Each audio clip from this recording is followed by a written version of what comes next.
And I hate it when it always does this. It starts off by saying Facebook Live is setting up your meeting, but I think it actually like has us live during that time. Now we're live. There we go. Hey. As we get off to another scuff start here, everybody, welcome to Project SIP number 6.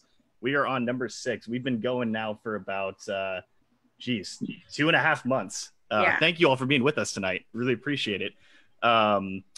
As you can see, we don't have any guests today. This is all of the regulars here with us tonight. We got Amanda, Tyler, Kylan, Jake, Robert, Jules, Hannah, Vlad, and Sham. Thank you all for joining us tonight.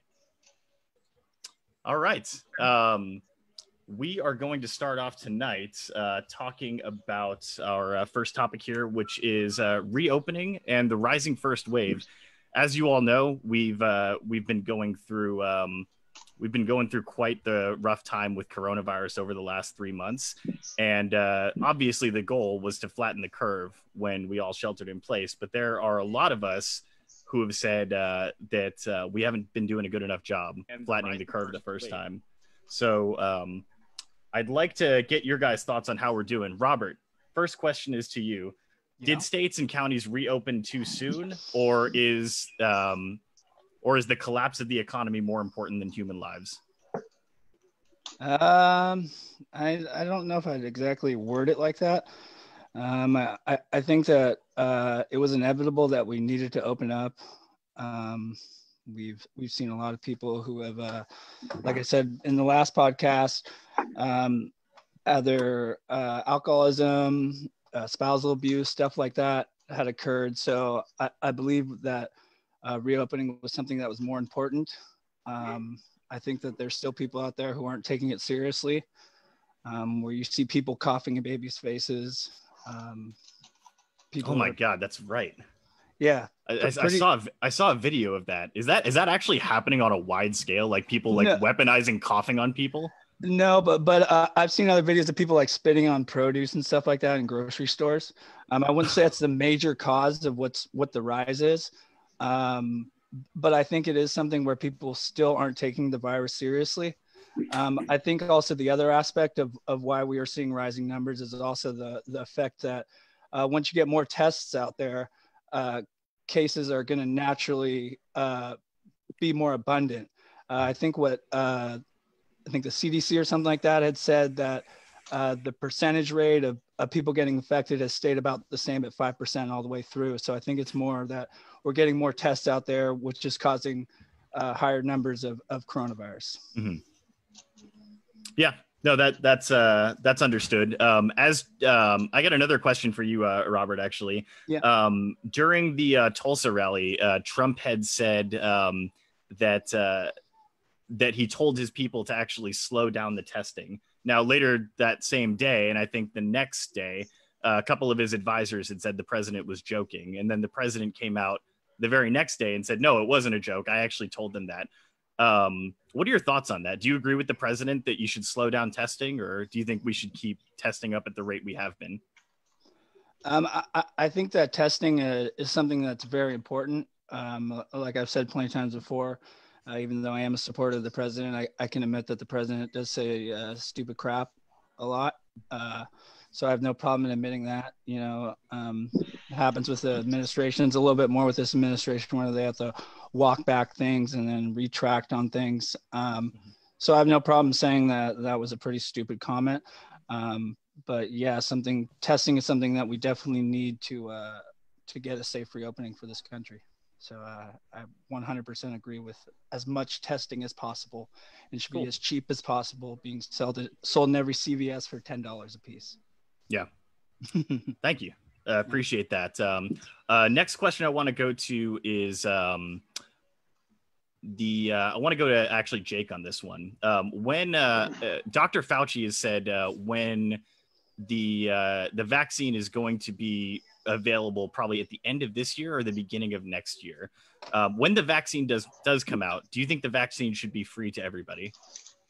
I think that the vaccine should be free to everybody, and there should be wide blanket disclosure of what it's involved in and the entire path of the study. We're for the first time ever seeing maybe not ever, but for the first time in recent history, seeing the need for a vaccine at a very rapid pace. And that's not usually how vaccines are made. It usually takes years. There's usually lots of layers of testing. I read that vaccine developed by the University of Oxford just went into testing in Africa, which I was kind of floored by. As of, I think it was just today or the other day. I think that it should be blanket free, but I'm very curious to see how they'll actually pull off subsidizing the functional cost of it. Because I mean, COVID is really shining a light on a lot of the flaws of our system. And one of them is that corporate America rules healthcare in a way that doesn't really help anybody but a few people's pocketbooks. And we're facing a moment in time, in fact, many moments right now where pocketbooks versus lives is a real thing. And we'll see who knows what's going to happen, which one's going to win with this one. Yeah. And that's a good point. You know, I mean, it really underscores the fact that a lot of people have been saying for a long time that we need some form of universal healthcare in this country. Sham, you wanted to add to that real quick, and then I want to go over to Kylan. Oh, yeah. So I agree with Jake, but I would add the whole, like basically, like, what's the path of the studies and all that? It's going to be such a divisive issue to begin with. And I think one of the biggest things that has been exposed this year during the whole pandemic is the sheer level of scientific illiteracy that we have. So while I don't disagree that, of course, should have, you know, a breakdown of what's exactly in the vaccine and the studies and all that, I think regardless, there's going to be such a massive issue with just, like, right off the bat, we're going to have, I mean, I don't know, 30-40% of people that are going to outright refuse to take it. Probably even. Oh, absolutely. Absolutely. Yeah. So I said that to hopefully abate that percentage, because I would hope that the more people know the process by which it was studied and created, the more people would react with a logical scientific mind. But let's face it, people don't do that. And that actually had me I thought of a really interesting question to add to that, actually, and then I promise I will go over to you, Kylan. Do you think that the lack of FDA regulations on this current vaccine, the ones that had been rolled back to get it out quicker, are going to have any negative effects on the people that receive the vaccine down the road? Might not have been the best way to word it, but it was just a thought that came to my mind. So it's like, we're going to rush this vaccine. What's the long-term implication? I do think that we have, I mean, not to always go to like technology and computers, but we've utilized like pretty much all of our supercomputers to model the sort of pathways of different potential compounds. So I definitely don't think it'll be 100% foolproof, but I think it'll be relatively safe. I mean, definitely, like, I feel like the risk will be less than the risk of catching COVID. Sure. Of course. Yeah. Cool. Good point. Okay. Now I want to go over to Kylan real quick. You've been waiting patiently, man. Thank you. Go ahead. You know, I guess I'll go back to the first question that started it. You know, did we reopen too soon? I think some states did, because, you know, let's just wind the clock back to, you know, the official guidelines that the CDC and the administration came out with, and, you know, when there needs to be 14 consecutive days of cases going down, and, you know, all those type of things. A good portion of states didn't meet any of the criteria that the administration or the CDC even came out with, and they reopened. For good points that Robert brought up about, you know, suicides and, you know, mental health and things of that nature. But I think what's really, you know, there's been a lot of different factors that have caused the cases to go up. You know, one is just plain reopening, and I think, you know, in my humble opinion, blatant disregard for personal responsibility. The sheer fact that wearing a mask has become a political issue, it's become a proof if you're manly or not, if you support the president or not, I think is ludicrous. When you see, and so I think that's played a big part of it. But I also think, when you have, 20, 30, 40,000 people, protesting for a good cause, protesting against inequality and violence, but that's going to propagate spread as well. When you have, people, 3 weeks ago, a month ago, that were congregating and protesting to open up the economy with their "I want a haircut" signs, that's going to, increase cases. So we have a lot of factors that are going on. But, the main thing that I think is going on is people aren't being personally responsible. When you have a very large swath of people literally saying, "I am not going to wear a mask. You're abridging my freedom. This is tyranny to wear a damn mask." Just like Jake said, there's going to be 30 to 40% of people who won't even take the vaccine. So that's a whole nother can of worms. But I mean, for God's sakes, if we can't agree on a basic set of reality and a basic set of facts pertaining to a pandemic, I really just don't know, what the future is going to hold. And so I'm very concerned about it. A lot of people are concerned about it, and I'm hoping that, cooler heads will prevail. But, as of right now, I'm not entirely confident. Understood. Thanks for that. Thanks for that point, Kyle. And no, I agree. I think, especially, given what's happened recently with all of the George Floyd protests and the stay-at-home protests that have come up. I think it's been a perfect storm of perfect ways for this virus to spread, and it's unfortunate. I'd like to get Vlad in next. Vlad, you had a point? Yeah. My biggest issue with reopening this early is what some other people have already brought up, is the fact that, you have not just regular citizens not taking this seriously, you also have politicians not taking this seriously. And, one of the things that really, it made me actually really angry to see this was the city councilman from Scottsdale. That's my hometown. Yep. Sorry, Amanda. I do apologize.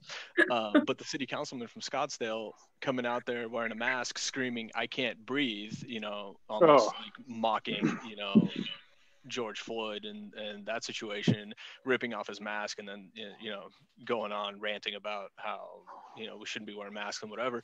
And then you also have people circulating this mask exemption card.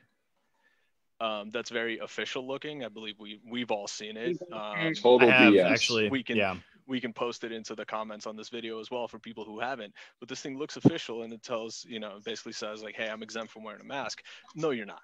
It's not an official document. I can print one of these things on my computer, laminate it, and then pretend like it's real. It has the same, it's got the same validity as my Men in Black ID that I can make using a home printer and a laminator. So that's kind of, that's the biggest problem for me is, there's way too many people are not taking this seriously, and they're basically laughing in the face of a crisis. We've already had states that reopened and have gone back into lockdown. I mean, you got Arizona, Texas, and Florida are rolling back their reopening plans, like they're closing bars and beaches and whatever else, because they reopened quickly and people aren't taking it seriously. So I think, if people are not going to, we have to cater as a society to our lowest common denominator. If people are not going to take this seriously, if there's going to be 10, 20% of the population that aren't, I apologize. The other 80% that are going to take it seriously, we have to deal with those morons. And that's just the way it is. So, Vlad, just to one of the things that you said, actually, you said there were certain politicians that you didn't think were taking it seriously. Yep. When you say that, do you also mean the president and some of his closest allies in Capitol Hill? Yes. Which one specifically? I mean, I think for me, the biggest problem. Or which other one specifically, I should say? I don't want to, name a bunch of names right now, to be honest with you. The two people that really come to mind was the Scottsdale city councilman, because it's so fresh. And I think the biggest issue for me also is President Trump having never worn a mask in public. That speaks volumes to me. Because there are a lot of people out there who are gonna, again, I say never having worn a mask to my knowledge. So I could be wrong, and please correct me if I am. But there are a lot of people out there who are going to look at that and say, well, if the president's not doing that, I'm not going to do it either. You know. Yeah. That's Good points. Good points. I'd like to go over to Amanda. You had something you wanted to speak to. Go ahead. Yeah, and I apologize on behalf of my hometown of Scottsdale, Arizona.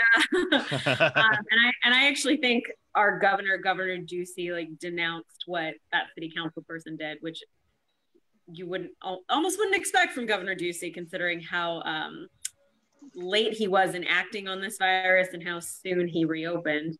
But one of the things I wanted to touch on was something that Kylan mentioned when he talked about, tyranny. People think of masks as tyranny. And it brought to mind something I was reading about how, as Americans, we're taught my rights, my civil liberties, me. So it's a lot of individualism versus collectivism, versus doing something for the collective good for the community. And so, you see communities like in countries like Italy, where, it's a country that has faced real oppression. They had fascism, they had World War II, they had, their country damn near destroyed. They were refugees in their own nation. And they had to rebuild. And so they have a very strong communal sense that things that are good for the community are good for you as an individual. And I feel like we don't have that same experience, which is a good thing. Our country hasn't been, completely obliterated and had to be rebuilt. But, because of, that type of mindset that as Americans we generally have, I think that's what's driving a lot of this. Well, I'm not wearing a mask. It's my right not to, despite the fact that wearing a mask isn't for you, it's for everybody else. And that obviously played into the protests against the masks, despite the fact that states and communities have broad police powers to regulate the collective health of the communities, even if it might infringe on some people's individual liberties. And it reminded me of when seatbelts were first introduced into cars. People protested seatbelts. Like, it's the same thing. A mask is the same thing, basically. It's a seatbelt for your face. And it protects you a little bit, but, really it's more for other people. So that's really the only difference between seatbelts and masks. And then, that card people are flashing online or in stores saying, I don't have to wear a mask. And they're citing the Americans with Disabilities Act, and they're citing HIPAA for privacy rights. Like, none of that has any legal effect. It's the equivalent of posting one of those like Facebook things of like, I declare my rights, you can't use my blah, blah, blah, like citing codes that don't work. Like, it's total BS and chainmail. So that's what I had to say. Thank you for that. Good to get the legal perspective on that one. I want to go over to Hannah. You haven't spoken yet, so I'd like to get your thoughts on this one. When a state mandates wearing face masks, do you think? Actually, let me rephrase that. Do you think states should be able to mandate that you wear a face mask in public? Absolutely. Like punishable by law. I think the punishment shouldn't be, more extreme than reasonable. I don't think it should be a reason to lock people up necessarily. Of course not. Yeah, I think it needs to be reasonable in that regard, but I absolutely believe that it should be allowed to be required. We don't know what the future of the world has for us. Every year that comes around, something new happens that is in many ways devastating for a large group of people. And I think we are going to need to be able to roll with the punches on our liberties being infringed on. And some of that comes down to being willing to do things like wearing a mask for a time and doing what we can together to support getting through hard times. Can I ask, what do you guys think would be a good legal response to somebody who's outside without a mask on? It's like a ticket just becomes a rich people gate, a beating with a nightstick. Like, what are we going to do here? I don't think there's any actual legal recourse, because unfortunately this country as a whole has this mindset of disregard for any type of perceived slight against liberty and freedom, that there's no collective, there's no mobilization for anything in the collective benefit. At least, I mean, maybe that's being a little extreme, because obviously we see like protests and stuff like that, but just the fact that something so simple as wearing a face mask is politicized shows that a financial, like a fine, maybe, I guess, like you can't fill up jails with people that aren't wearing masks. So it's like, it can't be enforced legally. It has to be enforced through the collective sort of mindset of a society, like we see in a lot of countries in Asia, because they have some common courtesy, which doesn't exist here, because Americans are basically, F you, don't tread on me first, gimme. Yeah. Mm-hmm. Yep. If there was to be a type of a notable infraction on someone's record, I think something similar to on licenses, where if you get caught without a seatbelt, or if you drive over the speed limit and get pulled over, there's different, ticks on your license record. Mm-hmm. And I think there's probably a way to use something like that to help reinforce that likely couldn't be involved in it because it has nothing to do with driving cars, and not everybody has licenses. Yeah, I mean, part of it comes down to like, how long is this going to be the new normal, right? I mean, is it going to be, is this sort of thing that we're going through right now going to last like the next like 10 years, to the point where we actually need to craft legislation around ensuring that people are wearing masks or something like that? I'm not sure. I'm not convinced. I think that we'll come up. Go ahead. Sorry. No, go ahead. I didn't mean to interrupt. No, I mean, I think we'll come up with a vaccine for this. There will be another coronavirus in the future. Hopefully we'll have a president that's more prepared for it by then, at least in my opinion. I know, Robert, you disagree on that, but I think that I'm hoping the response to the next coronavirus will not be as inept as this one. Go ahead, Jake. Sorry. Yep. I forgot what I was going to say. Don't worry about it. I'd like to chime in. Go ahead, Hannah. I'd like to chime in that, something that really matters is the person that holds office, such as presidency over the United States, is a position that all my life has been, people look up to that person. That person seems like they would be in a place of deserving respect, and they hold a place of being able to be an example to others. And there's countless children and young adults and people growing up in this country that are looking to whoever the president is for advice on how to live their life, on how to succeed in the world. And what we really need is someone that can be a legitimate role model. And a significant part of our problems right now, I feel, is everything he does that's counter to the well-being of the country is seen by the country and all the people in it, and the people that would follow in the shoes of the president, whoever it happens to be, are being influenced right now by his actions, what he says, and his defiance of doing things that is, good for the well-being of us.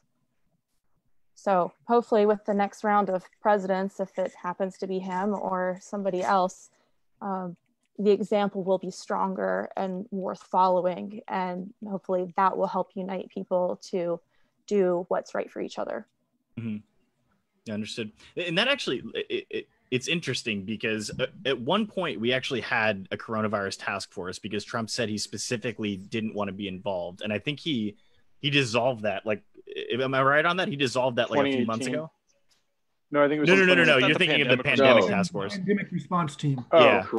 Yeah. There was a coronavirus task force that Trump actually created, and he wasn't a part of it. I think it was like Jared Kushner and Mike Pence. It was headed by Mike Pence. Yeah. Where did that, like, what happened to that? Did it just get dissolved? It was dissolved. It was dissolved after May. Mm-hmm. It was like the beginning of May. They last had a press release or press conference. Because I mean, like, I don't think anyone would have any problem with it if Trump had come out and said, like, hey guys, this isn't my strong suit. I'm going to put people in charge of this who actually like have some better idea of what they're doing. But then, like, everyone just assumed, like, after a month and everyone was sick of it, that it's over. And now here we are. So it has to be about him. tired of a pandemic. I know. Let's go over to Jules real quick. You had something to say. Yeah, I mean, whether we're tired of it or not, I mean, the pandemic doesn't disappear until there's a viable vaccine that can be administered to as many people as it has to be in order to establish a herd immunity. As far as the masks go, every private industry, every private business has the right to set their own policy.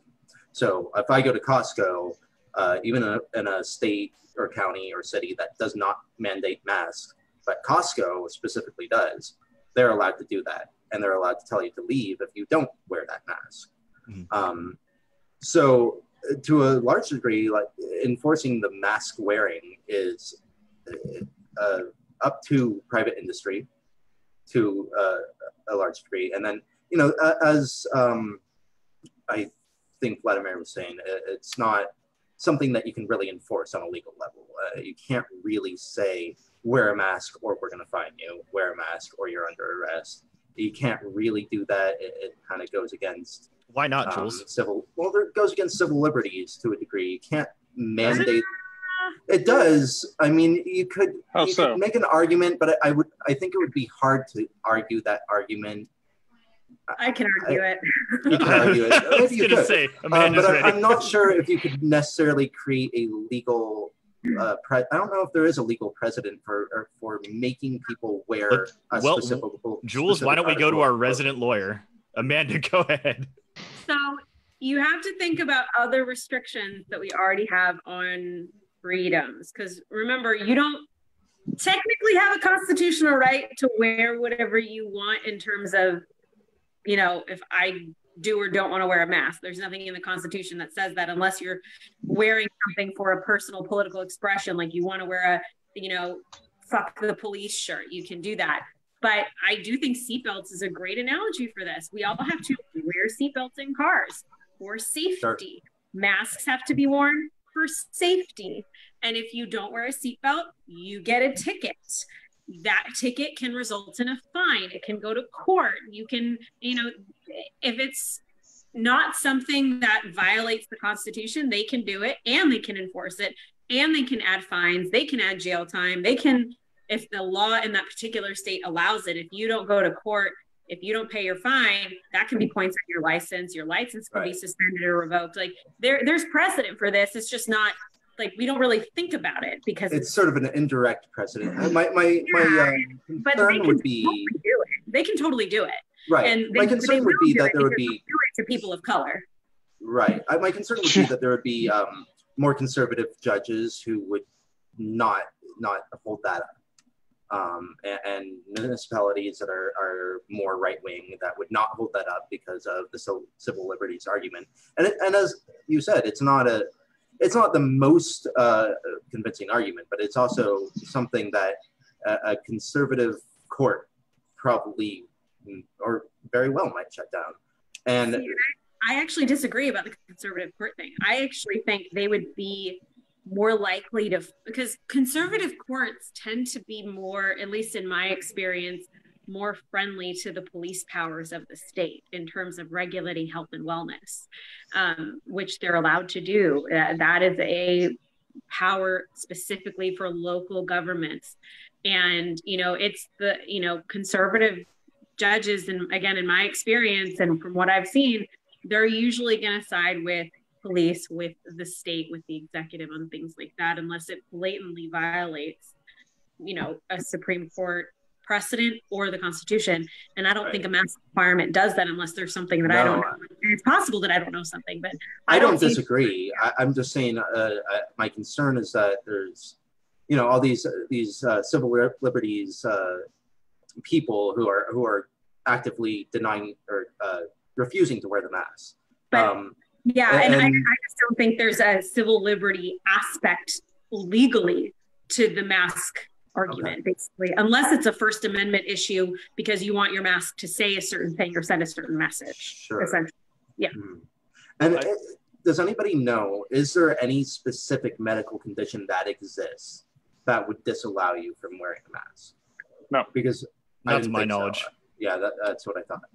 I mean, not that I've heard of so far. I was digging on that a little while ago, based on that thing that's going around, that card, and what I found was that there's no such thing as any allowance out there for not using a mask. And then there's a nurse that just did a little viral thing where she tested her oxygen level wearing no mask versus a cloth mask versus a surgical mask versus an N95, and there's no difference at all. Like nothing but a negligible change. One thing I will say, the basic cloth masks are fairly easy to breathe through, in my opinion. But whenever I put on an N95 mask like that, it's tough. Like it actually is pretty tough. So I try to avoid those whenever possible and just wear the regular cloth masks. But yeah, I haven't been able to even find an N95 because I'm a essential worker, so I do. We've actually got a few here from when the fires hit us. A couple of years ago, a couple left over. So yeah, I wear a mask constantly. So I mean, I do start to feel a little like lightheaded after a while, and it gets really stifling, and it's uncomfortable. And I totally get that. And it's not supposed to be comfortable, but it's necessary for the health of everybody around you. Mm-hmm. Yep. Exactly. Like it's driving. Like literally, the conversation we're having right now is raising my blood pressure. It's literally ridiculous that we're splitting hairs and talking semantics about a mask during a pandemic where people are dying. And the thing is, it's not even about the damn mask. It's not even about the damn mask. It's about the human condition. If we said, instead of replace masks with anything else, hey, if you do 10 jumping jacks, it'll help prevent coronavirus. I fucking guarantee you that people will say it's against my freedom and I will not do 10 jumping jacks. It's my right. Absolutely agree. Somebody will do that. Add one thing. I will not argue with that. Right now, that was 100% true. It gets my blood pressure going because because remember, at first it was people with their AR-15s storming the Capitals saying, open back up, you're infringing my freedom, open back up. So then when we open back up, we say, okay, you know what? We're going to open back up. Let's have 6 feet of social distancing and wear a goddamn mask. That's also against my freedom. I don't care if we're open, but I'm not going to wear a mask. It's always going to be something. So either we're going to collectively as a society pull up our goddamn bootstraps and try to save some lives, or continue to pussyfoot around it and let people die. But let's make up our minds. Either Why is it always the conservatives though that are protesting? I mean, you have all these Black Lives Matter protests that are also. They were all wearing masks. They were not all wearing masks. Not all wearing masks. So let's not sit here and go fucking Republicans are bad all day. I mean, we also have to look at the fact that yesterday California had out of all the 33,000. California had 22% of all the coronaviruses cases. Where were they mostly coming from? It doesn't matter. California is a blue state. It does matter. I mean, it does matter because California. Okay, so then you guys use the same thing with Florida and Texas. Where did the cases come from? Florida and Texas. Memorial Day. But where? What blue areas or red areas? Crickets. Coming from exactly. both. You guys, it doesn't matter. You guys don't know the answer either. It comes from both. I don't think anybody's arguing that this is exactly, but you guys are going to sit here. You guys are going to sit here and just say Republicans the whole time. But California had a humongous increase in cases yesterday. It was 7,000 cases. And they did studies that said that the protests for Black Lives Matter and adjacent issues didn't contribute to those surges. But the protests in Michigan's capital did. No one said that does not help. Nobody said that. Nobody was making that argument that the protests in the capital of Michigan on the steps was not increasing the cases. I don't think anyone was making that argument specifically. But both contributed. I said that people storming the Capitals with their AR-15s contributed to the spread, and I also said that exactly. Thank you. Protesters should contribute too. So you got to. Bro, because I agree, but we're just sitting here and like bashing Republicans all the time. But you're like totally missing. Like I'm not saying you personally, but I was taking what you said about the Michigan Capitol. But everyone else in here is like, oh well, they were 6 feet apart and they're all wearing masks. No, they weren't. And like, look at what's happening at the CHOP too. I mean, like people like, why are people out and protesting there when people should be at home and social distancing and only going out when they need to get food and go to work? Yeah, exactly. So you can't just sit here and bash Republicans and conservatives the whole time and then sit here and be like, oh, well, they have a good point because they're protesting police brutality. No, like, your arguments are so we're having a different conversation though, Robert. we're now having a different conversation. No, like, and so I think we had a Facebook comment from Charles. He said that in California and Texas, the rise was in farm workers. And then obviously we know from other states, it was in factory workers. We know that there are more rises in jails and prisons. So I don't think it's appropriate to blame it on conservatives, but it's definitely not helpful when conservative states or conservative areas of states aren't supporting the people who are most at risk. And it's not just protests, because like I said, there is a study that said Black Lives Matter protesters, because they're wearing masks, not contributing to the rise, at least not to the degree people expected it would. And I think a lot of the reason like that some of these European countries handled this so much better than we did is because their built-in social safety nets are so much better than ours, that people are more willing to actually like stay home and ride this out than they would in the United States, where people are concerned about getting back to work to preserve their livelihood. I mean, that's another thing. Is that fair, Robert? Or repeat that one more time. I mean, like what you're saying, like the medical system of like places like Italy is not necessarily the medical system, but their overall social safety net as a whole. Because realistically, like what we got enhanced employment benefits for a little bit. We got a $1,200 check, but realistically, like what else did Middle America get to help them through this? No, we Middle America totally got screwed out of this, and like I've made plenty of good arguments where like Italy, for example, they have like maternal leave for like 3 months, and they're like they have like a lot better systems than we do here in the United States, and I can 100% get on the back that that. So I guess that's one of my issues with the response to this right now is that I'm not saying Democrats are blameless in this whole thing, but not at all. But I mean, when it comes right down to it, like we got one stimulus package out of this, and that was like out of sheer panic. And then the second stimulus package they've been talking about for how long? Hasn't gone anywhere. I haven't seen anything. Yeah, it's just a total circle jerk. I mean, it's the government's responsibility to like if they're concerned about the economy crashing, and they're concerned about consumer spending going down, and they're also concerned about a pandemic and a spiked level of infection and people dying. And instead of saying, hey, let's open up before we've actually fixed that issue, instead saying, okay, well, we might go into more debt, but it's important that we make sure that our citizenry has the funds to buy the things that they need, and that they're not. But that's my point. Is that I feel like that's what other countries have done. I feel like when it comes right down to it, there are countries outside of the U.S. that take far better care of their citizens, and they're more willing to take on this level of inconvenience for the greater good because they're better taken care of than we are. That's my only point. That's right. The other problem that we have is that most of all that money went to corporations. I mean, like absolutely. Exactly. That's the point, though. Yeah. No, he's agreeing with us. Yeah. Yeah. Oh, okay, cool. I'm totally agreeing. I'm totally agreeing with you guys. I made the argument that last time that each American worker could have got $13,000, but there's a problem that if we create so much money that we have to de-inflate our currency. I mean, there's a problem where we're $24 trillion in debt, and we just keep stacking on all this debt, and we keep adding on all these spendings, whether it's the Green New Deal. I mean, is the whatever national debt more important? Jules, let Robert finish real quick. Let Robert finish. Sorry. Well, no, because I will bring up that question because there is a point where if we go into such amount of debt that, like, what happens if, example, that we turn into something like Venezuela, where more people are dying because our no one wants to lend money to us anymore because we've eaten through so much debt that we're not good on paying back the money. I mean, there is a certain point where, yes, the debt is more important than the virus, because a nation that could turn into something like Venezuela, where people have to eat zoo animals. I mean, yeah, there is a certain aspect where you have to balance out the two. I'd like to respond to that.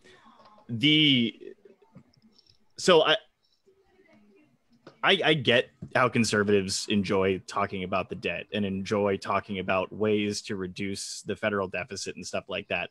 I think at one point, Republicans were actually deficit hawks, and Republicans actually cared about the deficit. I don't think they do now. And I think that every time they do, it's hollow. I really do. They don't. There's only a couple Tea Partiers that are left that are actually still talking about. I mean, Rand Paul's a good deficit. example. I think he's been very Yeah. consistent Yeah. in wanting to reduce the deficit, but at the same time, he voted for the tax cut in 2017 that is going to, I think it's going to raise our federal deficit by like 1.7 trillion over 10 years. That's an enormous amount of money. But didn't they say they actually received more money in debt revenue? Revenues did go up. Revenue went up from the tax cuts, so they actually made more money from the tax cuts. But there's still nonpartisan studies that say that there's no way it's going to make up for the deficits that they're going to face. OB something, I can't remember whatever it's called. I'm trying to remember it myself. I can't remember exactly what it is, but that's my point. The CBO. I don't know if you say this specifically, but my biggest issue with the tax cut is that it's the main thing that every Trump supporter that I talk to brings up when they want to talk about accomplishments throughout Trump's career. That and getting Neil Gorsuch and Brett Kavanaugh appointed to the Supreme Court. But was the tax cut really an accomplishment at the end of the day? Well, I know that like an average family of four had received like $2,400 in increased revenue from the tax cuts. But the problem is that the conservatives didn't really label it right. And they didn't really push it well enough. So not a lot of people actually knew that people were actually saving money from the tax cuts. I mean, from your study, I mean, I will give you the benefit of the doubt that study doesn't look great on the flip side of it, but Americans having more money in their pocket is something that definitely helps our economy. Are we talking about the 2017? The 2017 Tax Cuts and Jobs Act, yeah. Yeah, it was something. We kind of honestly, I apologize because we kind of went down a rabbit hole. I didn't want to. I didn't want to take it too far down there. And I've been taking up a lot of the talking time. So real quick, Hannah, I know you wanted to say something, and then I know Tyler wanted to say something too. So let's go to you guys, and I'll shut up for a while. Well, so one thing that I think is worth thinking about is our way of going about taking care during this epidemic. The shelter in place is one strategy, but there's also contact tracing, and we have a huge lacking of structure for that in our society. And if we would implement that, then we might have better results as to how opening up might go. I think that could help significantly, and there's plenty of other places that have proven that it's helpful, but we don't try. I've noticed in the school that I work at, they're implementing that when we open up this coming spring or fall. And just with that small community, considering how that would go, I think it's quite possible for the larger scope to be able to do something of the like. Yeah, like South Korea has had contract tracing for I think they've been doing it for at least the last 10 years, and you see that's really helped South Korea in keeping those numbers low. They started that after SARS in 2003. 2003. Oh, okay, so a little more than 10 years. Yeah. There was actually this viral Facebook post that was going around for a bit that was telling everyone to uncheck this very specific option in your iPhone to prevent yourself from being contact traced or something like that. I don't know if you guys saw that, but I mean, from my perspective, yes, it's a small, privacy thing that you're giving up there.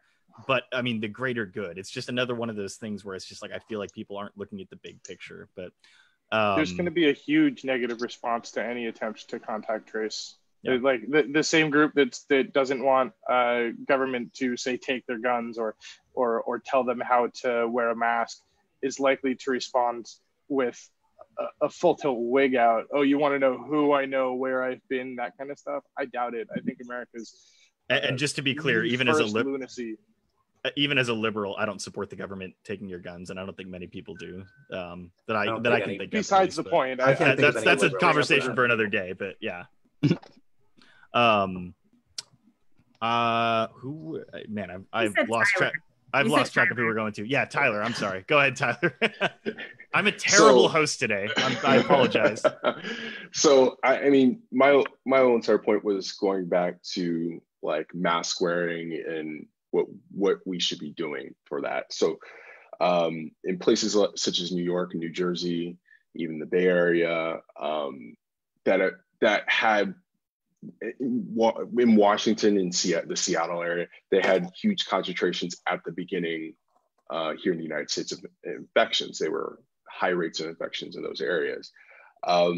People are generally doing their social distancing and everything because they know somebody who has been infected by the disease and gone through some of the harsher symptoms of those diseases. In places such as Florida and Texas and Arizona, it took a lot longer to get to those areas. And because most of the people in those areas were not being affected, at least directly or even indirectly by somebody that they know, they feel like it is a hoax. They feel like it's not really happening. It's not happening to them. It's not happening in their general vicinity. While we can see, hey, this is a problem, we need to definitely take care of it. That's the reason why we are more likely to wear masks. We're more likely to do our social distancing because we have been affected by it personally. Because we're doing that now, our curves are actually reducing by a large margin. Even here in the Bay Area, we're seeing pretty good in terms of new infections and everything and hospitalizations. While in other places, they were not doing that. They didn't care. They didn't think it was really a big deal. And so they're having the big part of this rising first wave, I guess, of infections. I kind of think of it with like HIV. Whenever that started out in the 80s, people freaked out about it, or at least in certain communities that it was being affected by, freaked out about it. Other people did not take it seriously until it started affecting them and their communities.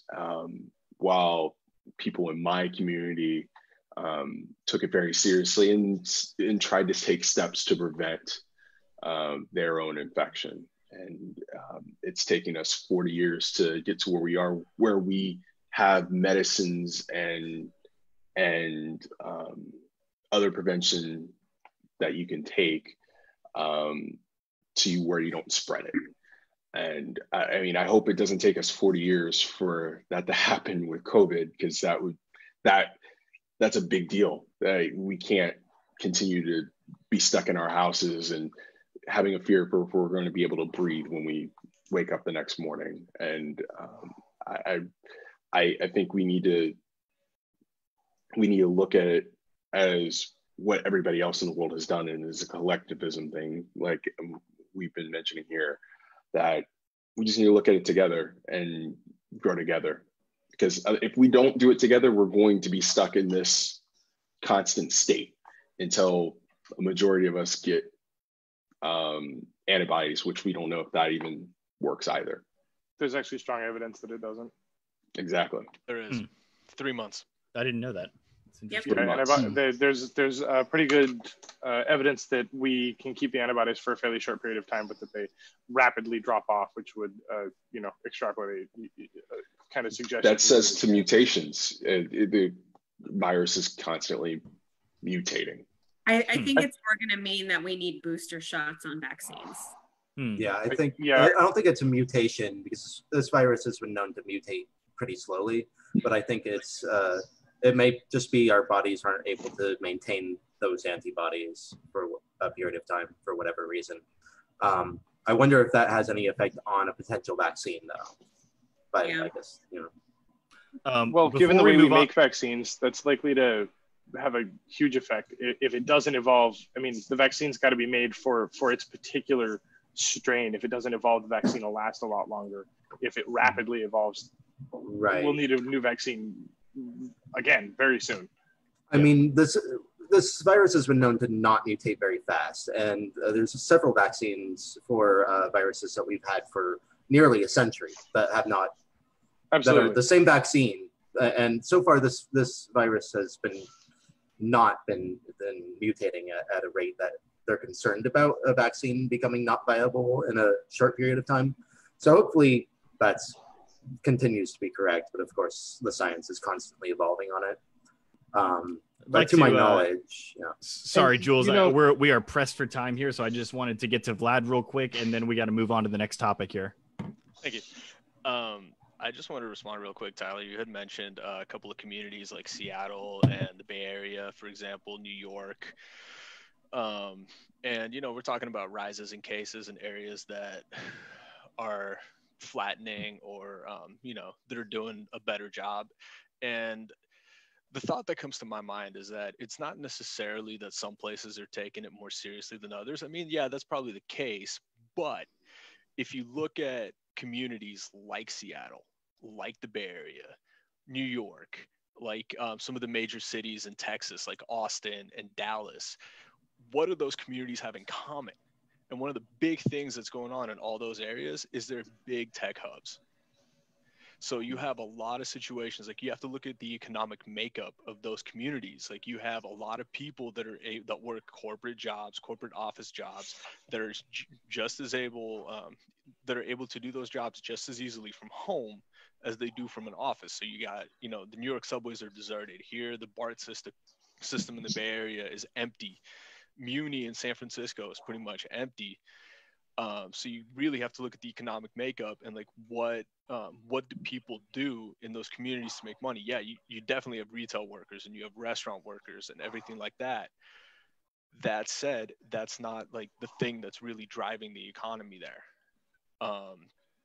So, you know, you look at communities like that, like, you know, Bay Area's done I dare to say they've done a really good job of being able to flatten the curve. I mean, myself, you know, I can speak from my own experience and from a lot of people that I know. We haven't stepped foot in an office since March. Like I used to ride public transit every day. I haven't ridden a BART train since like March 8th, I think. So you really like, if you look at the makeup of the economic makeup of the areas that are seeing a spike versus the economic makeup of areas that are not, you see a distinct difference. So I think, you know, it's hard to look at those cases and it's like, you know, you can't say that it's liberal or conservative or what. It's really the economic makeup that's doing it. And, you know, to add to another point that people were making earlier, like I feel like in this country, we have not done a good enough job of supporting the people who can't work from home. Through this pandemic. I mean, Canada's given, when this whole thing first started, I think Canada said we're giving everybody $2,000 minimum for 6 months, $2,000 a month for 6 months. We gave people $1,200, an extra $600 in unemployment if you lost your job, which is actually scheduled to run out. I was going to ask, has that expired yet, or is it? That expires at the end of July. Yeah, it expires at the end of July. And that's that, you know, so you have people pressing to go back to work because they're going to get evicted. You know, you're going to lose your home, you're going to lose your car, you're not going to be able to put food on the table. So at a certain point, like, yeah, in America, we do have this like kind of rugged individualism, but it also becomes a little bit about survival. Right. So that, like, our response in terms of that has been horribly lacking. And the fact that the second stimulus bill that was attempted to come through is pretty much dead on arrival it's sickening, and it's incredibly disappointing. Because last I heard, it was still being debated, but I'm not sure where it's at. There's been multiple people who've come out to say that it's pretty much dead. Yeah, like it's being debated, but it's not going to go anywhere. It seems to me that survivalism is kind of contrived too, because the government's not doing anything to help us more. I mean, they're specifically not. Mitch McConnell said, no, we're not going to do anything else. So that idea of, everybody's being crunched is a feeling that has been created by the U.S. government because they have literally refused to help. Well, it's because we're still. That goes to my point of the response. Like the response has been horrible. Yeah, I mean, it's been horrible because of their lack of rationale to actually do anything. This also is an underlying foundational problem that we're trying to govern on old-time primitive-ass ideas that no longer work in a global economy. And we don't want to wholeheartedly agree. Like we still want We got to wrap up this topic, guys. and lift yourself up from your bootstraps and all that stuff. And it's like, it doesn't work when there's like, you can't have a house and a car and support a family on like working at a factory anymore. Like, it's not the 1950s. And yet, unfortunately, a huge portion of the electorate still thinks that still works. Like, I mean, there's people I know people make like 120 a year and are pressed financially. Like, it's like, it boggles my mind, like the level of like how outdated and obsolete, like it just clinging to this sort of fundamentalism that doesn't even apply. Like it's not even a question of ideology. It's not a question of conservatism or liberal. It's like literally just obsolete. It's like trying to run like the latest apps on an iPhone, 4. Like it doesn't work. Not even an iPhone 4, dude. It's trying to run like Google Maps on a Motorola Razr. Right. Yeah, exactly. I was being generous. That's an even better point. Yeah. I'm just saying. All right, guys, we got to move on to the next topic here. Spent a little bit more time on this one than I thought, but it was a good, lively discussion, so I'll take that. So I want to have Amanda lead off this next topic. This is on the broader scope about the Supreme Court decisions that have come down recently. The first one regarding LGBT rights, specifically the right to the right of an LGBT person not to be fired as a result of their, I believe it's a gender identity or sexual preference. Is that correct? Yeah. So basically, I think how we're going to structure this is I'm going to kind of explain the decisions and you guys can react. So let's start off. Let's start off with that one then. We'll start off with. I know. Yeah, we'll start off. Okay, with go ahead. Yeah. This was 3 cases basically consolidated into one. It's Bostock versus Clayton County. And essentially there were 3 people who were fired because they were either gay or they identified as transgender. And so this was not a case about constitutionality. This was not about whether LGBTQ people fall under a protected classification for purposes of equal protection or anything like that. This was purely about Title VII, which is the Civil Rights Act that covers everything from race, national origin, and sex, and things like that. And so essentially what they decided is that that law and the language that they used, even though in 1964, they were not thinking about the LGBTQ community when they passed this law. They were thinking sex is a very broad term. And under that law, you cannot be fired for something related to your sex, even if it's not the only reason you were fired, even if it's only a little reason why you were fired or not hired or otherwise discriminated against. And so essentially it's a but-for test. But for your sex, you would not have been treated the way you were treated. And that's been applied to issues that they might put a different name on, like motherhood or life insurance benefits, because women live longer or other things like that. So what this boiled down to was, if they're firing someone because they have same-sex attraction, they would not fire them if they were a different sex with that same attraction. They would not be firing somebody for having a certain gender identity if their body, their sex matched that identity. So that's basically what it boiled down to, is sex is a broad term. You're being fired because of your sex. You're being fired because of your sex. That's what it boiled down to. So, actually, that's the decision, basically. Real quick before you move on that one, that was a great explanation, by the way. I wanted to ask you, why do you feel like Judge Neil Gorsuch actually sided with the liberals on this one? So, I mean, he, in my opinion, tends to be very good on civil liberties generally, 8th Amendment issues excluded, but he's very good on civil liberties. And, he's focused on textualism. So he's going to look at, what did this law mean when it was passed? And he specifically talks about the broadness of the terms that are included in the Civil Rights Act. So it's because of the fact that it's so broad, and that's what the text is. And Congress has had opportunities to pass new legislation to carve out exceptions if they wanted to. They haven't done that. that's where he's focused his discussion. This isn't an issue of what level of scrutiny are we going to apply. You know, for race, it's strict scrutiny. For sex and gender, it's intermediate scrutiny. For non-protected classes, it's rational basis. They don't make that decision. This is just, what does sex cover under Title VII? Mm-hmm. And the dissenting opinions in that case, what was their basic argument there? So I'll be honest, I didn't read through the whole dissent. Just a basic. But basically, like, the sense I got was that they thought he was reading things into it that weren't there. That, you know, he was engaging in judicial activism when it would have been an unpopular decision if he had come out the other way. One of the main criticisms I heard of that decision actually was that specifically Brett Kavanaugh, Samuel Alito, they came in thinking that Judge Neil Gorsuch and John Roberts and the rest of the liberals on the court were actually legislating from the bench. Do you agree with that? I don't agree with that. And that's why I mentioned like the judicial activism. They're not legislating from the bench. The court's job is to interpret the legislation, and they have interpreted to have broad reaching effect. That's their interpretation. They're not saying, oh, this law also protects LGBTQ people. They're saying this law protects discrimination, intentional discrimination in the workplace on the basis of sex.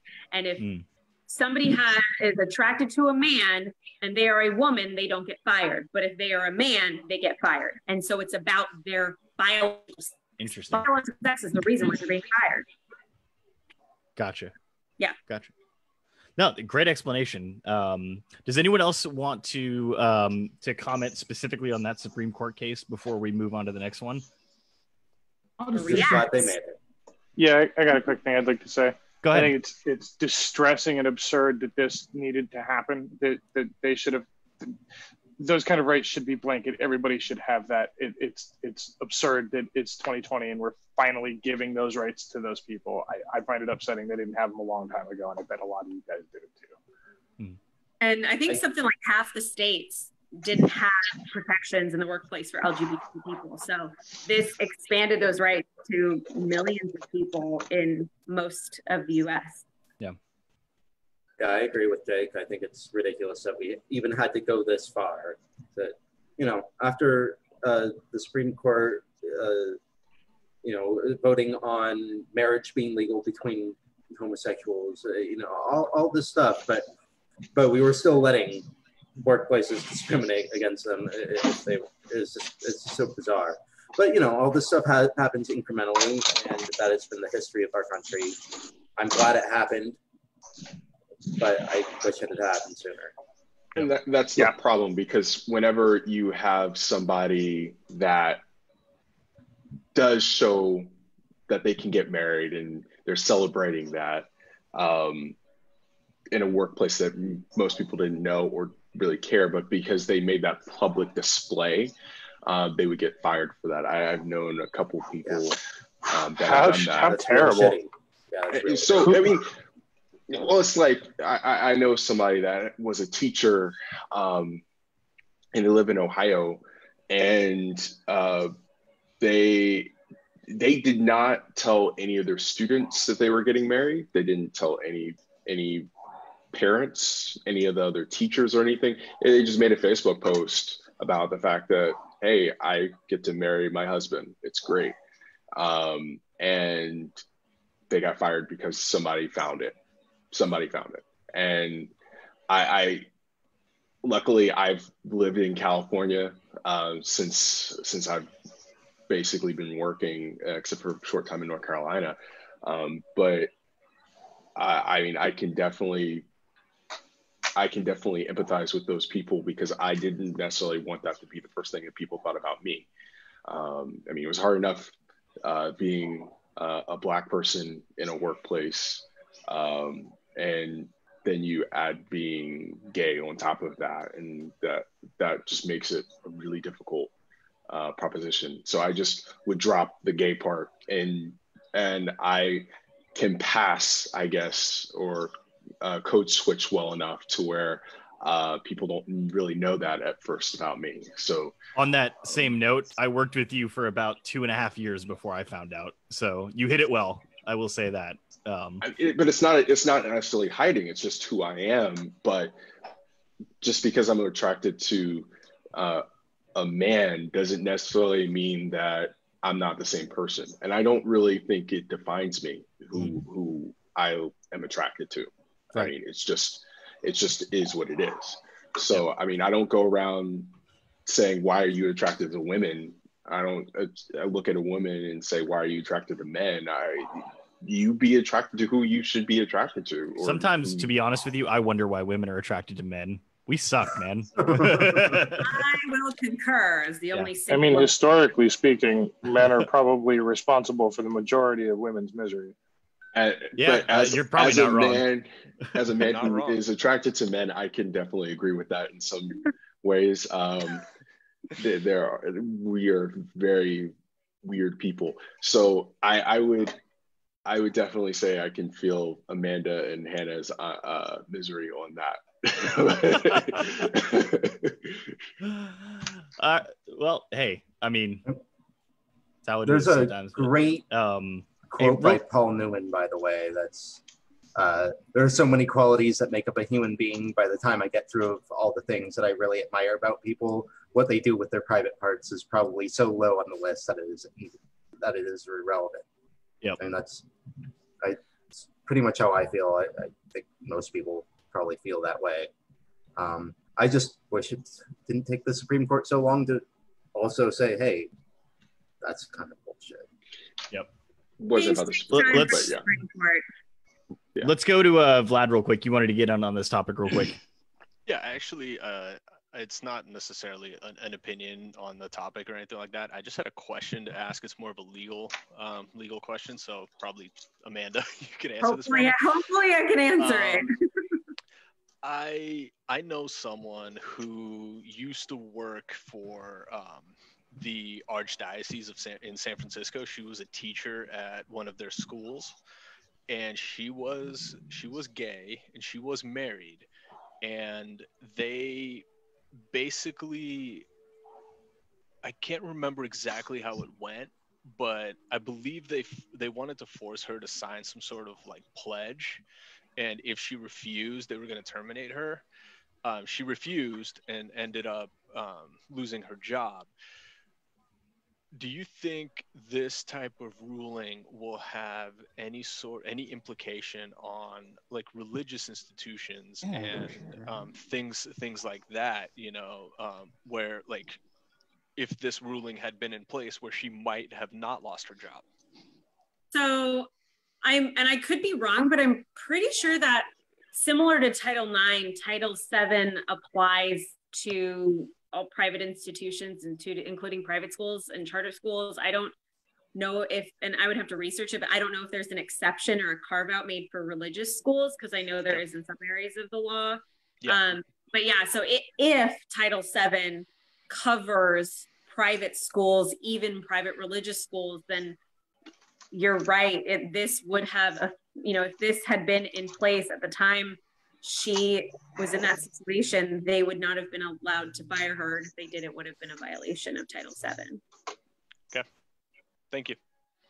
Cool. Let's move on to the next Supreme Court case that was decided just recently. So, did Robert? Do we want to get Robert's perspective? To jump in real quick. Oh, I'm so sorry. Is that okay? Go for it, man. do you, man. So that was the one thing that I did want to bring up. Was what I had heard was on Ben Shapiro today he was talking about the fact that because what Ben Shapiro had said was he was not against hiring anybody that was transgender. His problem was that if somebody held like some kind of Catholic school and their teachings are kind of more that God creates a person, creates a man and creates a woman, and you can't change your sex. Now, we could debate whether they're right on that, and I bet most of the people in here will say they're wrong. And I'm not very religious myself, but there is the aspect of it going against their teachings. And so there's kind of a conflict there with hiring someone that's openly transgender, and then, or not hiring them because they are transgender at a Catholic school because it goes against their teachings. So that is the one thing that I wanted to bring up. I'm not for necessarily for these kind of laws, because I think that anti-discrimination laws are more of just a cloak for bigotry. I think that if we wanted to really show who the bigots are, we wouldn't have anti-discrimination laws where we can know that the business is racist, or we can know that the business was homophobic. So then we wouldn't be able to buy goods from them anymore, and taking them out of business instead of them being an undercover bigot where we're supporting them and giving money to them and them living rich off, like, let's say like a big corporation was racist. They hated African Americans or Black people or whatever. And a whole bunch of Black people are giving their money to them and supporting a business, not knowing that this business owner is an undercover racist. I mean, there's kind of an aspect of libertarians where we believe that anti-discrimination laws kind of go against all that. So can I ask a clarifying question there? Yeah. So basically what you're saying, and correct me if I've got this wrong, are you saying that you feel like business owners should be allowed to be racist or bigots, and like the court of public opinion will essentially like cancel them? Is that what you're saying? Or not that anybody should be racist. No, I know that. But, yeah. But there obviously needs to be some kind of law, but I think the more laws that we add, it kind of just creates more of a problem. For the most part, I actually am saying that, but I'm not saying that there should be absolutely no laws, because I don't believe in anarchy. But I believe the more laws that we add, kind of just creates a cloak for these bigots. Whereas, sorry, did you want to say something, Amanda? It's okay. I'm sorry. I thought you were done. I kind of was. Yeah, well, and I totally see where you're coming from, because if people are complying with the law, their real views are not being put on display. And so what these types of laws really are supposed to do and are supposed to function as is exposing people when they actually violate the law, because then they can be fined. There can be legal consequences for actually violating it. So I think it does go hand in hand, because people who decide to comply with the law, even though they might be bigots or racist, they are going to fly under the radar if they're complying with the law and people don't really know what they're really thinking.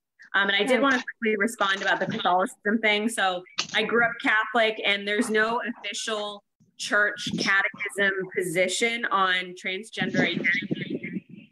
The biggest thing for Catholics with that issue, at least in the official teachings, is that you shouldn't be messing with reproductive stuff.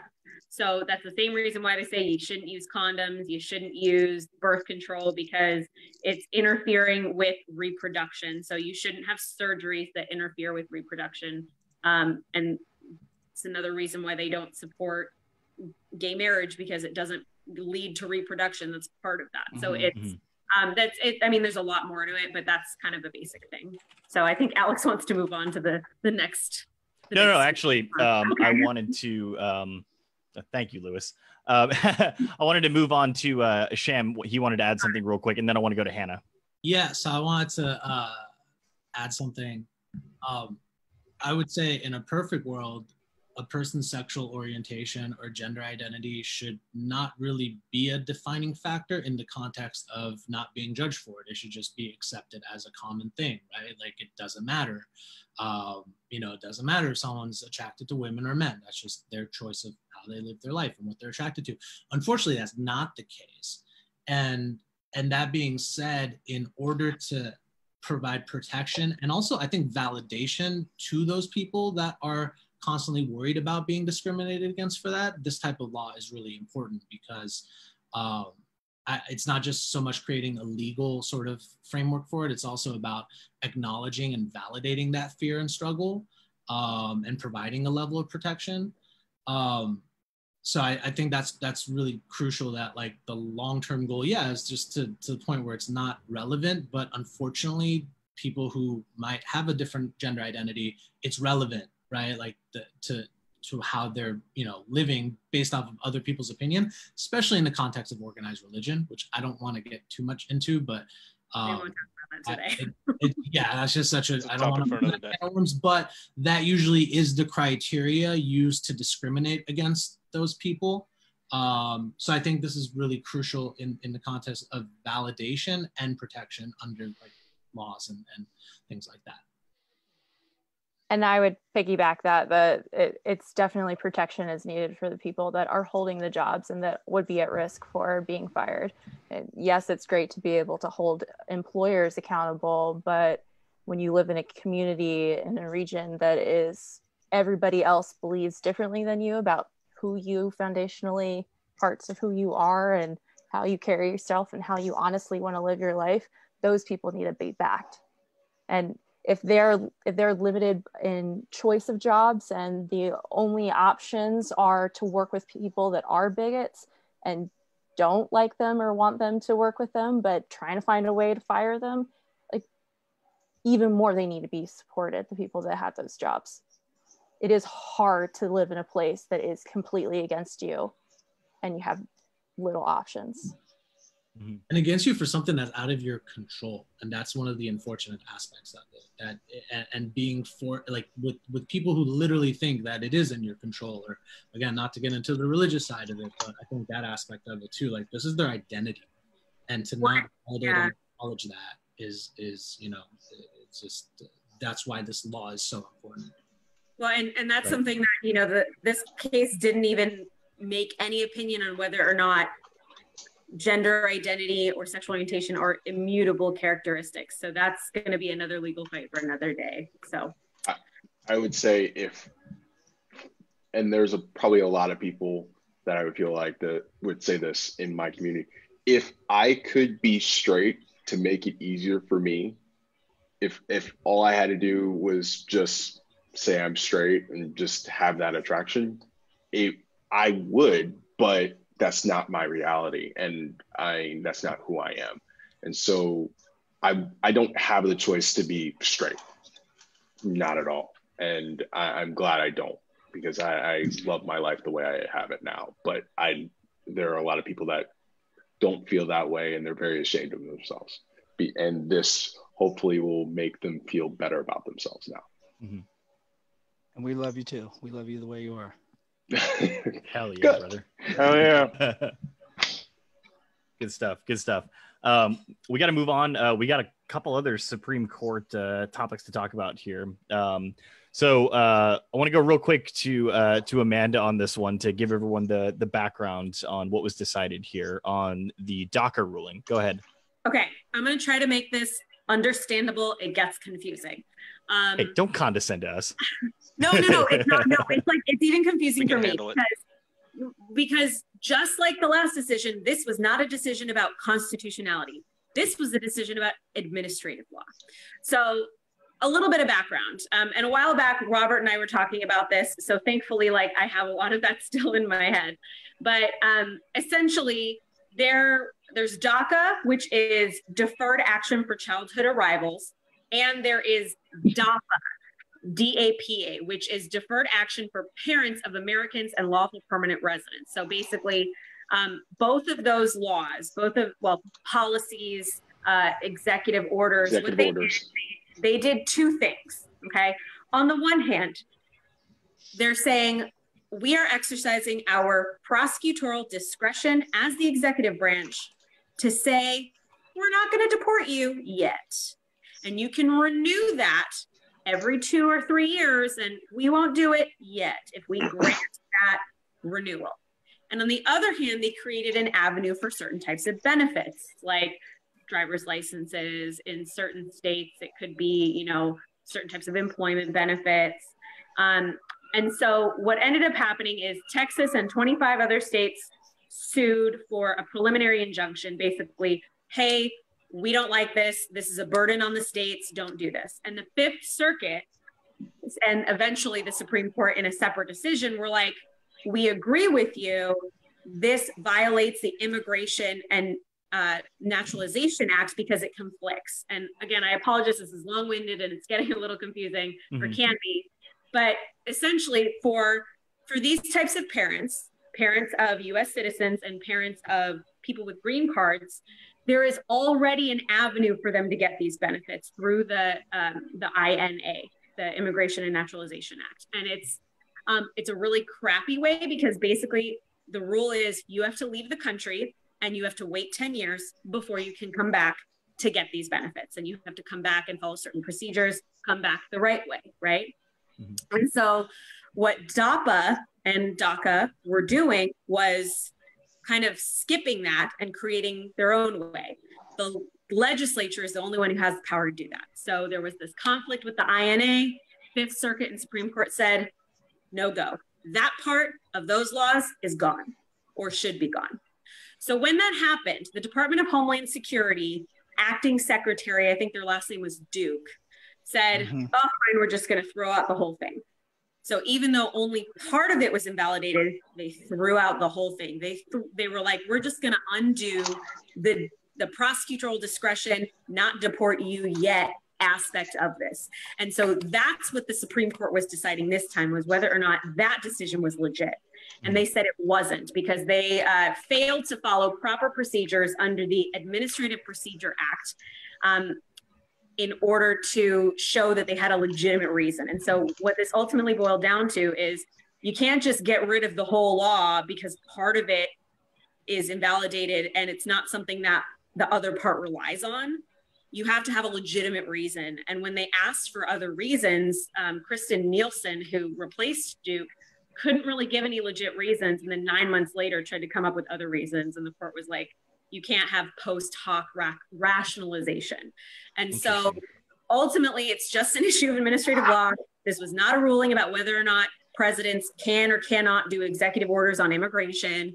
And ultimately it does leave the door open for the Trump administration or any future presidential administration to get rid of DACA and get rid of DAPA in terms of the aspect of deferring action on removal orders for deportations.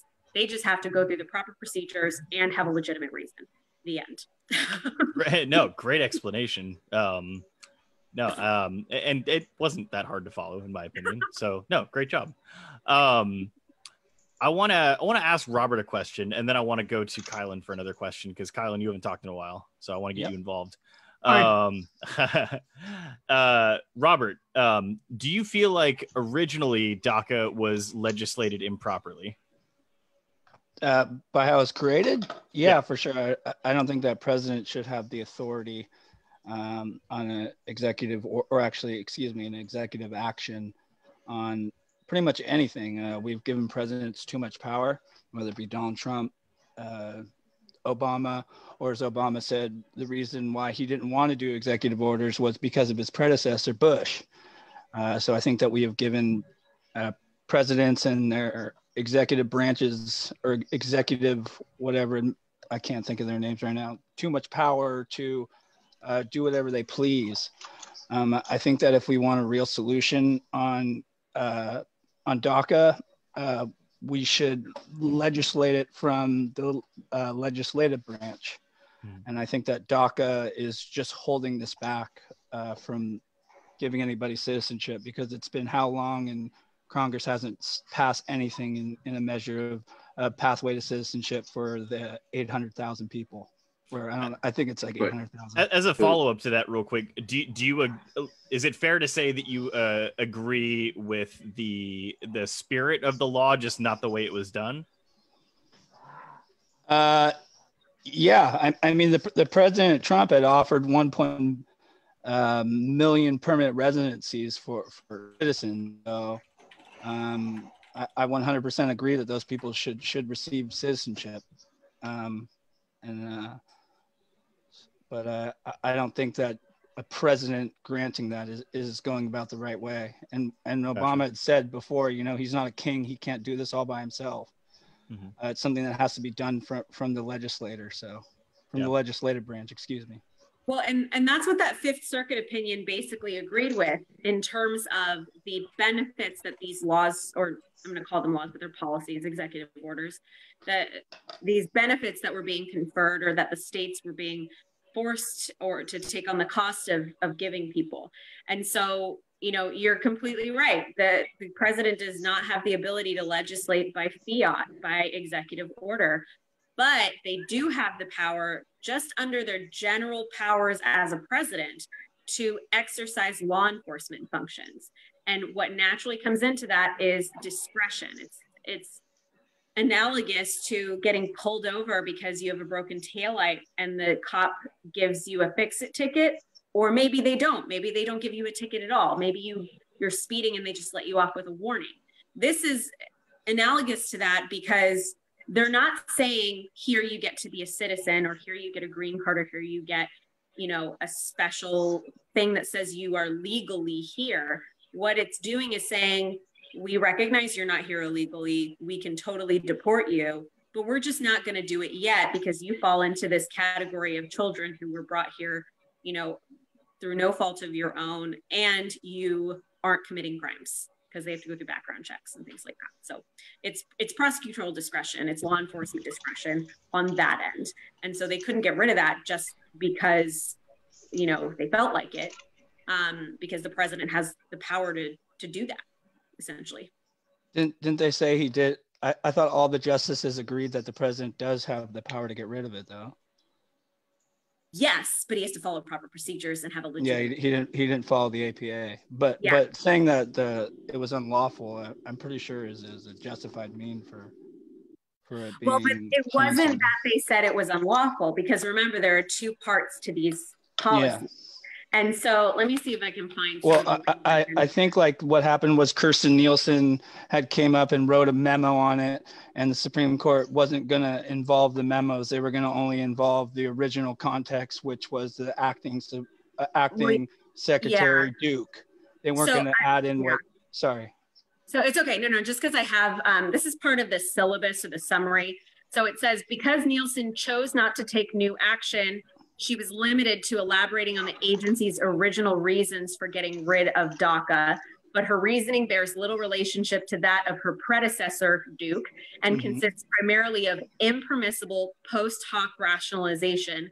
The rule requiring a new decision before considering new reasons is not merely a formality. It serves important administrative law values by promoting agency accountability to the public, instilling confidence that the reasons given are not simply convenient litigating positions, and facilitating orderly review. Each of these values would be markedly undermined if this court followed the Department of Homeland Security or allowed the Department of Homeland Security to rely on reasons offered 9 months after the rescission and after 3 different courts had identified flaws in the original explanation.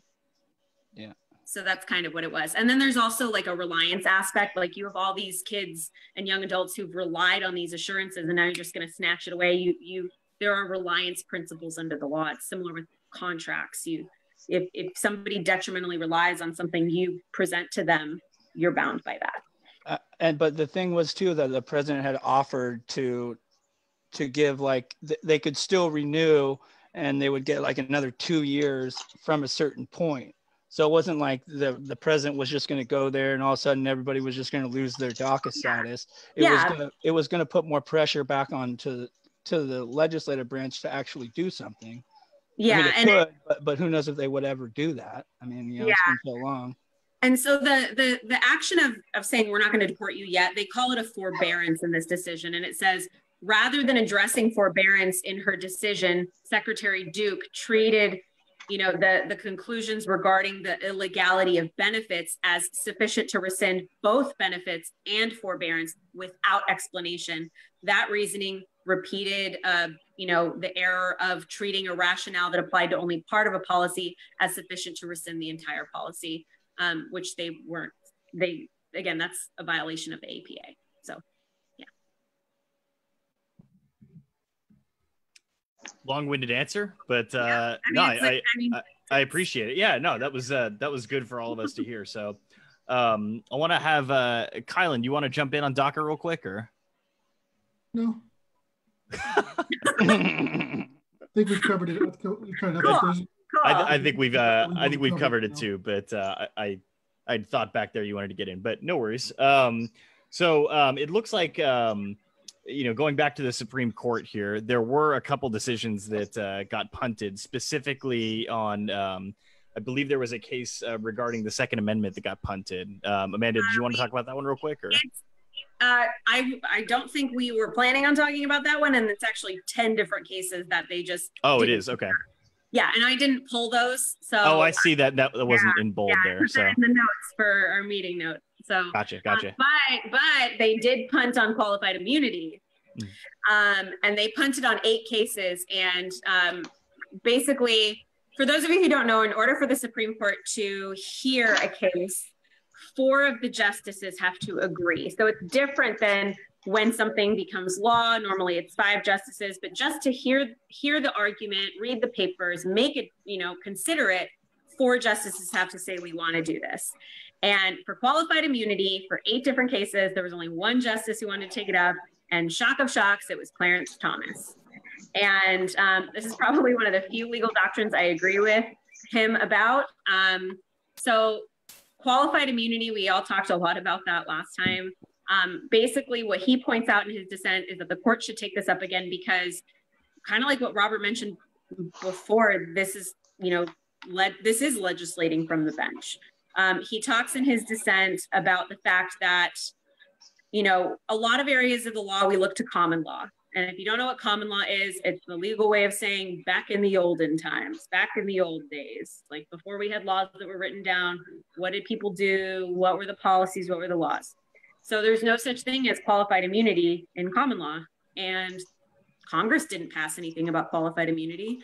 It was literally just the courts, the Supreme Court creating it for what's called like judicial economy, because it's efficient, because it gets rid of litigation. And so he wanted to have qualified immunity be back before the court so that they could try to address this and deal with it, because he doesn't think that the Supreme Court should be creating laws or changing laws, especially when there's not a law at all to like interpret about it, because this was a completely judicially created concept. So have at it. Gotcha. It's interesting because I don't, I can't speak for myself, but I don't know enough about qualified immunity myself to be able to speak intelligently about it. But maybe I can expand a little bit on this. So largely for just a little bit though, and then we gotta move on to our last topic. Sure, so yeah, for sure. So for qualified immunity, basically what you would have to show if you're suing is that a police officer violated a clearly established law, AKA they did something that the courts already said is illegal as a violation of your civil rights.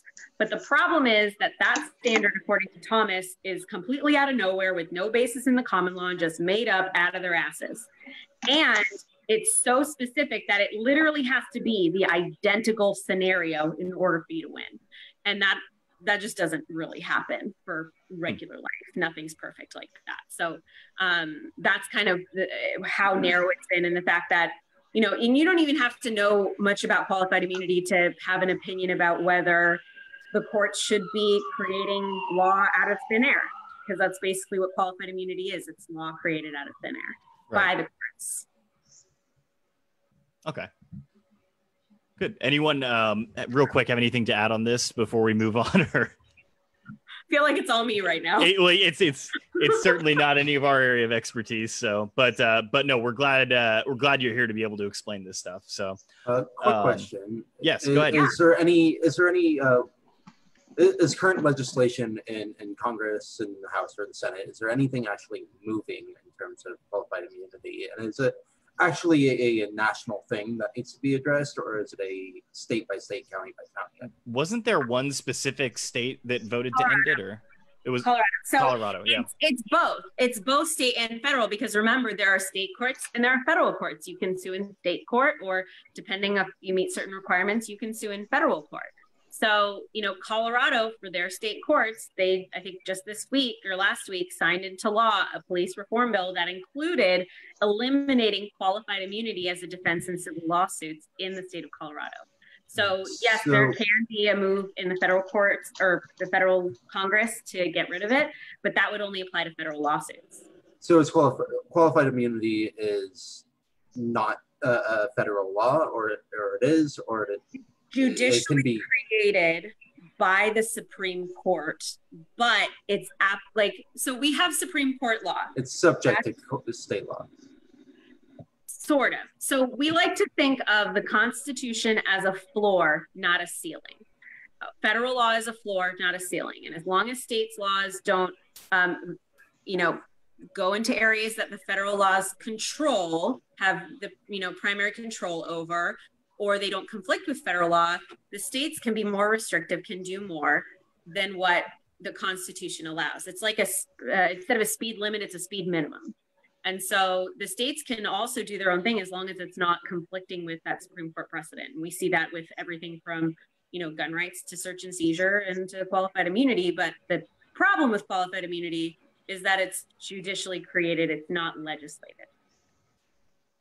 Thanks. Gotcha. Good stuff. Folks, we're going to move on to our last topic of the night here. And I want to start off with a question to our resident conservative here, Roberts. And the question, what's that? Conservative. Libertarian, slightly conservative. Right. Same thing, right? Right. So my question to you is, and this relates to social media and tech. Does big tech favor left-leaning content over right-leaning content?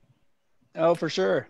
I mean, we just saw Project Veritas yesterday, where a whole bunch of the Facebook content moderators show a liberal bias. We've seen it again with Twitter. I won't say that it's 100% conservative, because I mean, there have been bans like Louis Farrakhan. Yeah. Where I wouldn't really say he's a right winger, but for the most part, big tech is located in centrals, liberal, areas where a lot of the workers, and just tech in general, mostly has more of a liberal bias to it.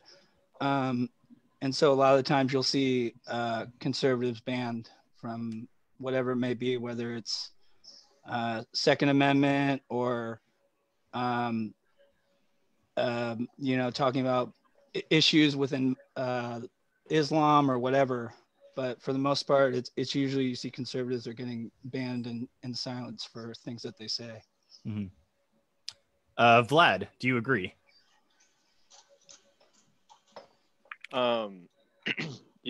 I think there's cases where that does happen, absolutely, where conservative pundits and conservative media outlets do get banned. We just saw it recently with websites that were removed from Google's ad revenue platform. I believe we spoke about this. I can't remember which ones they were specifically.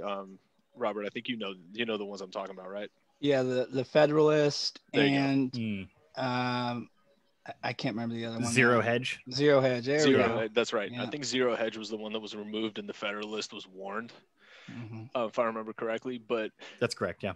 They were, from what I read, at least, Zero Hedge was removed because they refused to moderate the comment section, and some stuff put on that comment section was really, downright disgusting in terms of support for fascist ideologies, fascist symbols, and stuff like that, which I, being a Jewish person who lost family in the Holocaust, that really kind of sets me off. So I think maybe there is a case where conservative publications get some more of that kind of heat, but it all depends on what you're posting. And it really all depends on what kind of content you're creating and you're pushing. Moderate, like with Zero Hedge, I'm sure if they moderated the comment section a little bit better, they'd still be up on Google. It would be fine. Maybe there is a little bit of a liberal bias there, but I don't believe that they're just out to silence conservative viewpoints. I think they're out to remove. I think they're out there to remove hate speech. But what is hate speech though? Who chooses what hate speech is? You know, it's kind of like the definition of pornography that was given in Congress, where I don't know what it looks like, but I'll know. Like, I can't tell you what it looks like, but I'll know it when I see it. But who then chooses what hate speech is?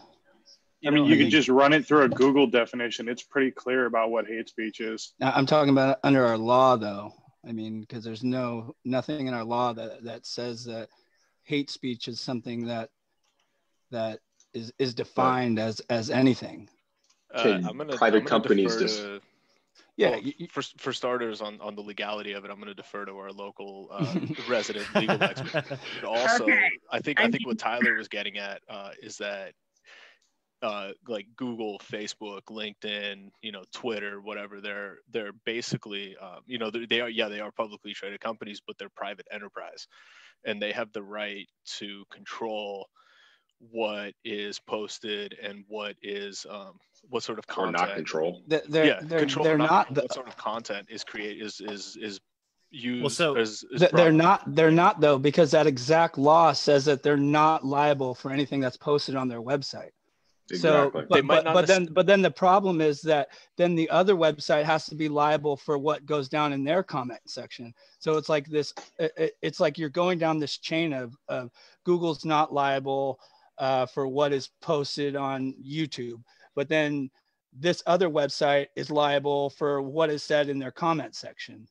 So it's kind of like you're going down this line of repeating the same thing, but giving it a different outcome in the end. So it's kind of just shows that Google doesn't really care about these other websites, because under that law, they're not liable for what happens in their comment section. So is this because I actually read something about this. It has to do with like how Facebook is defined, right? Because they're defined as a platform, and so that means Amanda, can you? It's public forum or a limited purpose public forum. And really, hate speech is not a legal term. Robert's right on that. There's no legal term hate speech.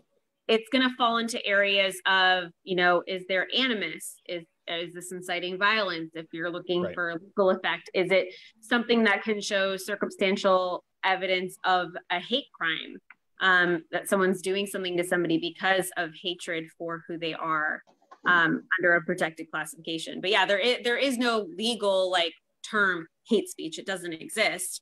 But, you know, obviously private companies are allowed to regulate what they think should be on their platforms. And obviously there are rules and laws about that, especially if they're, you know, a public forum or a limited purpose public forum. But yeah, Robert's right. There's no legal term called So can I ask something as a follow-up to that then?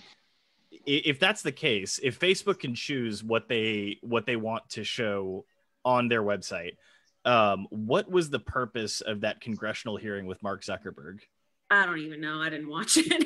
This is nonsense, dude.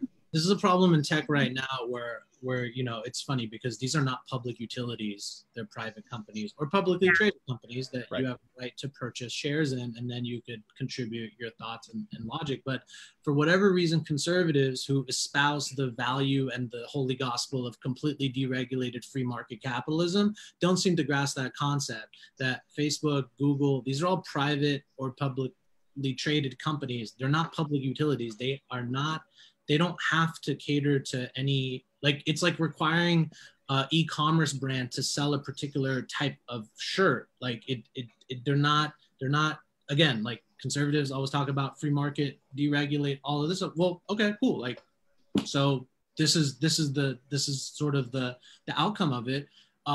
Conservative media people are more than welcome to go start their own platform and you know, however way they want. So Sham, can I play devil's advocate for a second? Hmm? So how do you reconcile someone coming to you and saying, well, by that same logic, couldn't a baker refuse to serve a gay couple? But that's not determined in terms of free speech, right? Like, that's a good question, but like that's not an opinion. That's someone's identity, number one. Number two, that like it's not even, if a gay person goes to a baker, that their sexual identity has nothing, like they're not coming in and saying, hey, I want to like hold up a pride flag or something like that, right? Like But on Facebook, where it's a trading of conversations and dialogue, they can choose what they allow in terms of like the actual like dialogue of it. It has nothing to do with denying. Like, they're not denying because they're conservatives. They're denying because of the material and topic matter of what they're talking about, which tends to be, I mean, a wide range of things. Which not saying conservatism, but can include that. Yeah, like I'm not saying conservative ideas should be like, like you can't talk about, like, I don't know, like tax policy or whatever, but when it comes to the place of, certain things. Well, what about this though? Like talking about Muslim reform, because I know that on Facebook you see anti-Christianity stuff that never gets banned, but then you have a conservative talk about wanting to reform the Muslim religion, and that gets banned right off the bat. So there is kind of, and it goes the same thing with white people too. You can see stuff on Facebook all the time about people bashing white people, but then when you do something to another race, it gets banned. And the other thing I want to bring up is that these companies are monopolies, and in the aspect that conservatives and Republicans don't believe in reining in monopolies. I mean, that's the one thing that we believe that government is there for, is to rein in monopolies. And that's something that Teddy Roosevelt was big on, was that we needed our government to rein in these big, whatever it was, like the rail company or whatever it was back then. But now it's turned into places like Facebook and Google that have gotten so powerful that there's no way of creating your own, creating your own social media. And the one last thing I wanted to say was that I almost think that these companies want to get reined in by the government. We had seen this with Microsoft back in the 90s with the Internet Explorer. They fought for the longest time with the government, but in the end, they ended up giving in to the government. And now you see Microsoft has a building, two blocks away from, the Congress, from the halls of Congress. So I think in an aspect, these companies want to be regulated by the government, because then they get these big fat checks from the government, and then they're not liable for anything because then the government's in control of them. That's the same for any company, not necessarily a tech company. Yeah. Totally.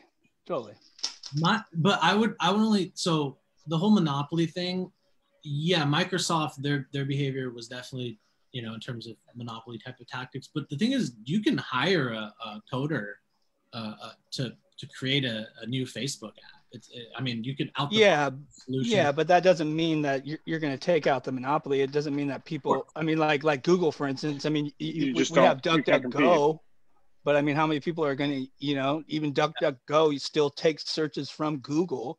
Real quick, guys, we're running out of time. I want to get to Amanda real quick, and then Kylan. I just have some quick comments, just kind of follow up on a lot of those things.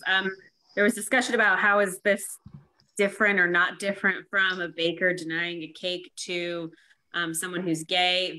The difference is those denials happened in places where there were anti-discrimination laws for private businesses that provided public services. Got it. So that's what that was about. That had nothing to do with hey, you're a public forum, or we regulate everybody who uses our business. We have, and I'll put it to you this way. It wasn't exactly something that I believed was like a contradiction. I was just kind of like bringing it up. Okay. I was just mentioning it because I want to make sure we all understand what that was. I don't think it's an appropriate comparison because, Facebook isn't governed by an individual state or local law that has to do with, you can't discriminate against people based on certain characteristics if they walk in your door and ask to buy a cake. I'm not really sure what Muslim reform is, but I will agree that, Facebook and all these tech platforms have really loosey-goosey enforcement of their rules and guidelines, or just really inconsistent enforcement. I was once commenting on my own thread on something I posted, and it was about, dating and like online dating and modern dating. And I said, men are the worst. And that comment got removed. And I have no idea if it was reported or the algorithm caught it. I don't know. Meanwhile, another friend of mine was dealing with someone like straight up making like hate crime threats and they tried to point it out, and the person who pointed out had their comment removed, but not the hate speech, right? Like not the incitement of violence towards someone because of their race. So I mean, it's not perfect. It's implemented really horribly, and I don't think that there's really much that can be done about that particular type of regulation or self-regulation within these companies. Let's go to Kylan.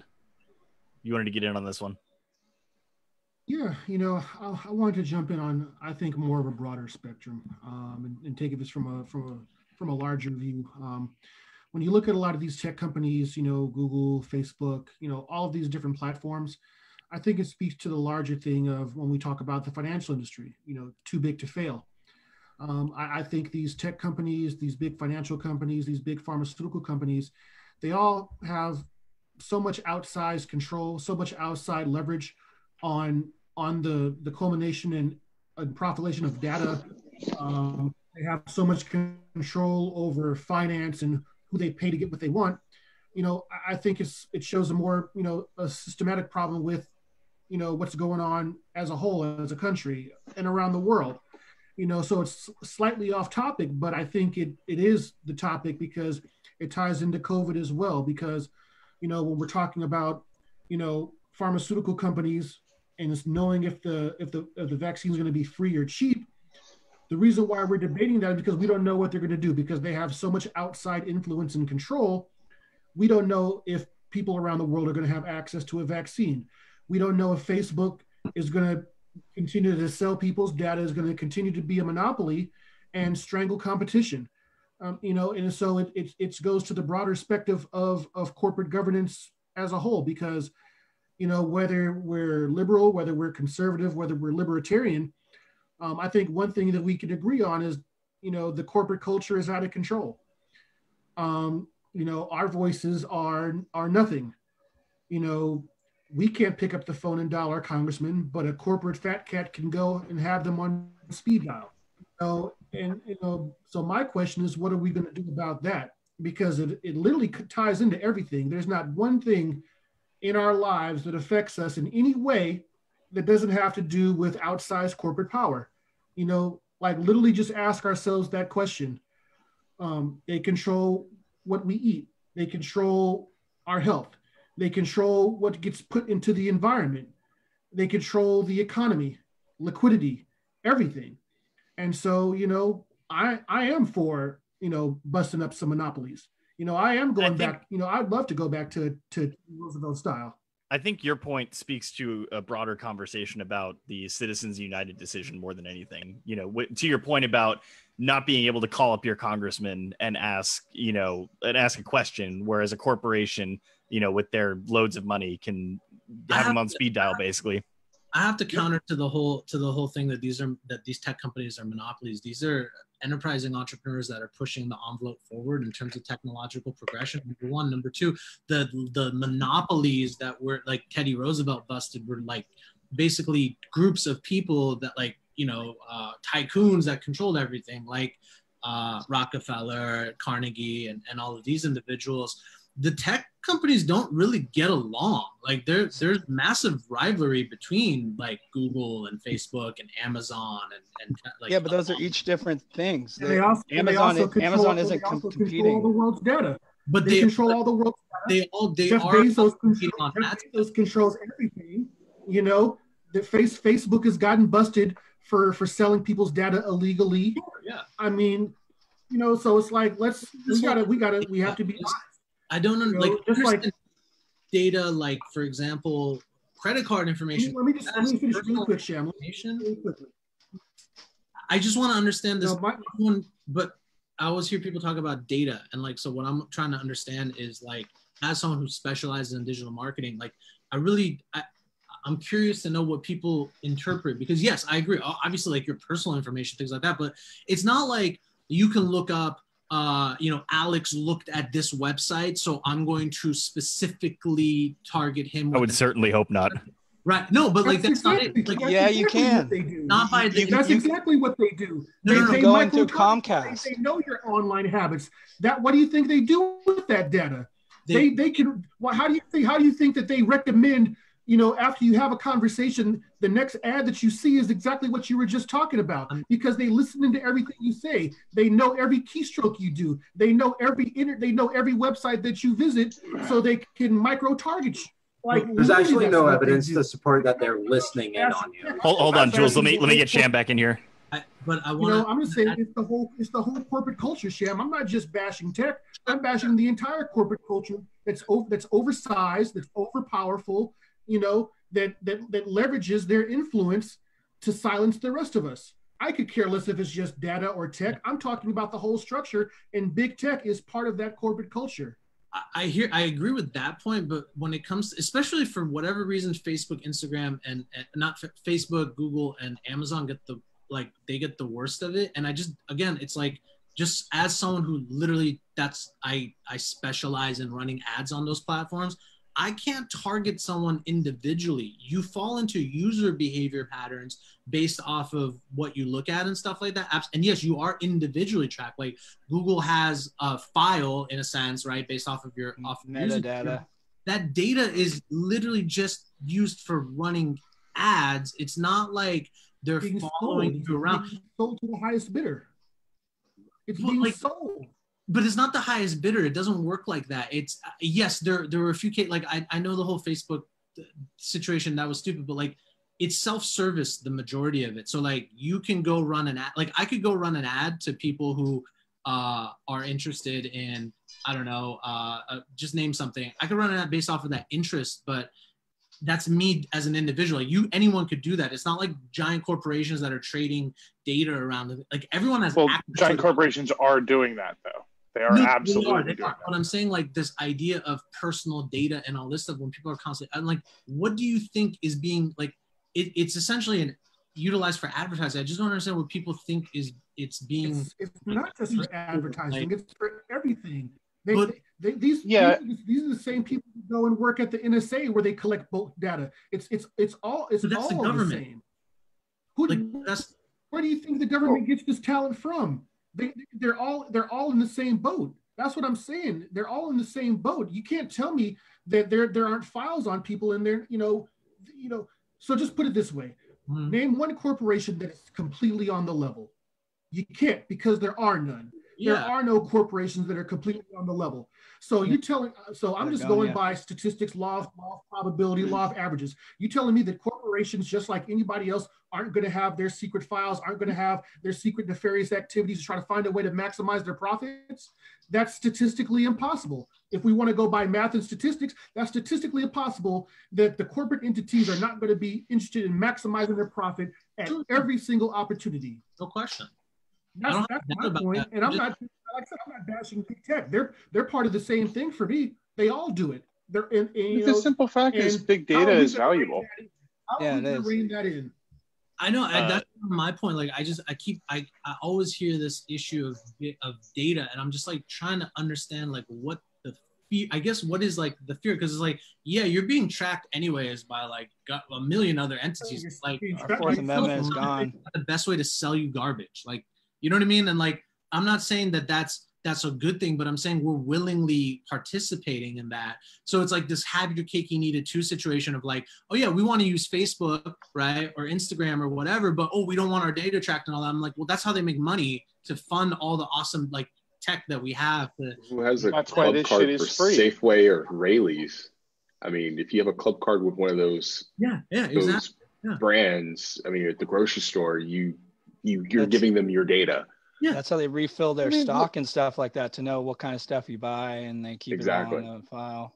All right, well, that's guys. Google is an advertising company. They want your data, and they use it for the purposes of furthering their company, and that's true not just for them, but for anybody that they sell your data to. So I totally understand why Kylan would look at companies whose main bottom line is to drive their economics for their shareholders, and not be thrilled that they probably have literally thousands of data points on any of us on a number of subjects. From what website you watch to what kind of food you buy. But that's kind of my point to it, of like, okay, Google's this amazing tool that we could access instantaneous information, like the collective knowledge of humanity instantaneously. And they're saying like, we're going to make our money to offer that service and help people with it and all of that by selling ads. And it's like this, and then people are like, the data collect all this stuff. I'm like, right. Like, but I guess maybe my point is like, they're not doing it in like a way that's like, it's kind of clear. Like anyone who has a basic understanding of internet marketing, it's like, yeah, that's what they do. They collected, maybe I'm just desensitized to it because it's like technically what I do. But I'm just like, I was trying to explain, it's not like I could look you up individually. I can't go and say, hey, Google, what does Kylan Google search, right? Like what I can't go onto Amazon and be like, hey, what does Kylan buy? What I can't how do we know? Wait, you can though. How do we know? Because there's no accountability. There's no type of regulations to prevent that. They get away. Corporations get away with whatever they want. They get away as what, you know. There's no transparency. So what about the websites that you can buy people's data from too, though? Like you can go on a website and like I was just talking to one of my relatives about it. They like can like figure out everybody on the street and all their email addresses and all this stuff to send them advertising for their business. Yeah, there's like you can buy junk, like you can buy mailing lists, right? So, but that's kind of, I mean, but that's been around. I think I'm just specifying on like the bigger tech companies that tend to get villainized. And, and I'm sort of like being a apologist for them. But like, again, like I can't look at what Alex buys, but if Alex likes to buy a particular type of deodorant, I can run a targeted, if I'm marketing for that a new company, I can say, hey, everyone who likes Old Spice, when they look up Old Spice to buy, you know, their normal deodorant, can you show my ad? And I'm willing to pay, you know, $5 per click per person. That like, that's how it works. But it's not like individually, hey, Amazon, what does so-and-so purchase? It doesn't work like that. You fall into user groups based off of behavior patterns. And there's thousands of different data points. As Jake said. There are algorithms that say, take account of you happen to say some particular brand name in an email. Google has admitted that they will use that information to target you for your next advertising batch. Totally. My point is I don't trust big corporations as far as I can. I don't trust, corporations have proven time and time and again in every industry down the line, they sure as shit don't have our best interest in heart. Sure, yeah. They have, there actually used to be, you go back 40 and 50 years, there actually used to be in the corporate culture, they used to have a corporate culture that said, do what's best for the greater good while you make your profits. It used to actually be in corporate charters to do what's best for the community. You can look that up, go back 40 years. And then when we get to the late 70s and going into the 80s, it all became about the number one priority of any corporation is not the greater good of their community along with their profits, but to maximize shareholder value and make as much profit as possible. And look at what that's done over the last 40 years. You cannot name any large company that hasn't fucked the American people in multiple ways. It's impossible. Especially people. We need to rein them back in. Whoa. Apple's easy, dude. They put that crappy music on the iPhones. You're talking about the U2 album? That was unacceptable. Criminal. They couldn't have put a Metallica album on there or some Slipknot or something. Come on. Yeah, come on. Go ahead. Vlad wanted to get in real quick, and then Sham, I'll give you the last point. So some of you guys on this podcast actually know this. Most of you don't, because we haven't really known each other for that long. I spent about 10 months actually, working for a company that made millions upon millions upon millions of dollars buying and selling data. They created a marketplace basically for giant corporations to sell their user like metadata to one another to enable this kind of targeted advertising that Sham's talking about. So if you go on Google right now and you do a search for like, I don't know, the 2020 Toyota RAV4, their algorithm in the background is going to link your device, your laptop, to your cell phone, to your iPad, to your work computer, and then you're going to see ads for that car across all four of those platforms. Like that kind of targeted advertising exists. That kind of technology exists. I will tell you this though, when Facebook said that they stopped working with big data companies, technically that's true. However, your data was still being sold by Facebook because the company I worked for, they bought and sold data just outright. Like they bought user data from Facebook, they sold it to Target, and they sold it to whoever wanted to do any sort of targeted advertising campaign. Facebook cut that relationship off like overnight when that whole Cambridge Analytica thing broke. What they didn't stop though is they didn't stop selling to other companies. Like they stopped selling to a big data warehouse, but if Facebook wanted to sell some data to Target, they went through my company and we facilitated that kind of sale. So seeing how much data is moved, how it's moved, the kind of shit that they collect is kind of disturbing. Like we bought and sold location data. Like it was disgusting. Like you buy and sell, location data. And the biggest problem with that is if you can crack the individual ID, like there's an alphanumeric ID that's assigned to you and it's assigned to every single one of your devices. That's how they can link all your various computers, your iPad, your cell phone together and link it and say like, this is Robert's phone. This is Alex's your MAC address or whatever. It's not necessarily your MAC address. It's like they call it a device ID. Like it's kind of like a MAC address, I guess, and for layman's, in layman's terms, but like they can say, this batch of devices belongs to Alex Reed. This batch of devices belongs to like Alan Patterson, whatever. And then somebody can take that user data and go, oh, here's device ID ABC. It's attached to Kylan. He spends the hours of 8 to 6 at this particular location. So now they know where you work. That's the danger of it.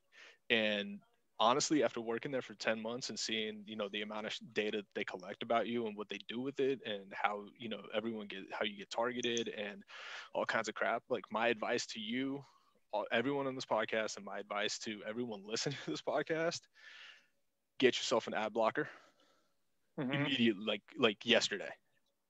And research a good VPN. I've already got one. Yeah. So for anyone that's looking for one, it's good hygiene. Yeah. For anyone that's looking for one, ExpressVPN. Yep. ExpressVPN. There you go. Yeah. But I think that's not a sponsor yet. I was gonna say they're not paying us. Not yet, but they will. Now it'll happen. Since we're on that topic, there's a really good one you can download for your cell phone. It's simply 1.1.1.1. It's absolutely fantastic. It'll put you behind a VPN that you can turn on and off at a button switch, and it will actually speed up a lot of your traffic for some things. Some things will slow down kind of terribly. Yeah. All right. Well, let's end it on that topic there. I do want to get to our fun topic of the night here, just to kind of lighten the mood before we end the podcast here. And that topic is, I'm going to go to each one of you and I'm going to ask you, what is the strangest thing you've done during quarantine? And let's start with Amanda. What's the strangest thing you've done to curb your boredom during quarantine? Oh, to curb my boredom, or just the strangest thing in general? The strangest thing to kill boredom. So this is also partly a strangest thing. I don't know why, but I kept ordering like pasta and rice products on Amazon. So I have like a couple dozen boxes. Like it's bad. Like I probably have enough to last me a year if I were to eat like one serving a day. So I have definitely reorganized my pantry a few times to try to fit everything in, or like reorganize based on priority, or this is the Annie's mac and cheese section. This is the risotto. But yeah, so that's what I did. And I don't know why my stress manifested that way. My pandemic grief did that. So you're saying you went full Karen on pasta? Whoa. No, it's not Karen. Like I wasn't like in the stores like grabbing like boxes of pasta. Like it was like every couple days I'd be like, oh, Amazon pantry, what do you have for me today? And then I'd like get a few boxes here, a few boxes there, and I help make Jeff Bezos richer. Like I'm part of the problem. So what do you like on your pasta? Cheesy, creamy things. I'm not big on pesto or tomato sauces. What? We can't be friends. We can't be pesto? friends. Hey, I'm not a big fan of pesto because I'm not a big fan of like Excuse me. You're banned from the podcast. Do it with walnuts. We're allergic to those in my family. So okay, well that's fine. Yeah, but anyway, I usually do something involving cheese. I will make meat sauce occasionally. but I like. What about bolognese? That's meat sauce, and it's pronounced bolognese. So. Whatever. All right. Thanks. That's on my cheesecake. Yeah. I think Kylan, I'm gonna learn to make cheesecakes. Man, inside jokes. I can send you a recipe. Hey, do it. Kylan, strangest thing you've done to curb boredom during quarantine? My God, there's so many things. But I'll say this. I don't think anybody on here can say that they binge watched in one day every single Sharknado movie. Okay. Didn't know that was a one-day experience. Yes, it was a one-day experience from literally from dusk till dawn. How are you still sane? Yeah. Bless you, if they made 7 of them, there's got to be something worth watching in there. Maybe just I would honestly not. It was just real. It was really stupid fun, but it was so dumb that it was fun. And then the second thing. On that note, I encourage you to watch The Meg. I did. I love The Meg. Jason's so taken out. So bad. So bad. It is badass, and then I always got to watch all my Jaws movies.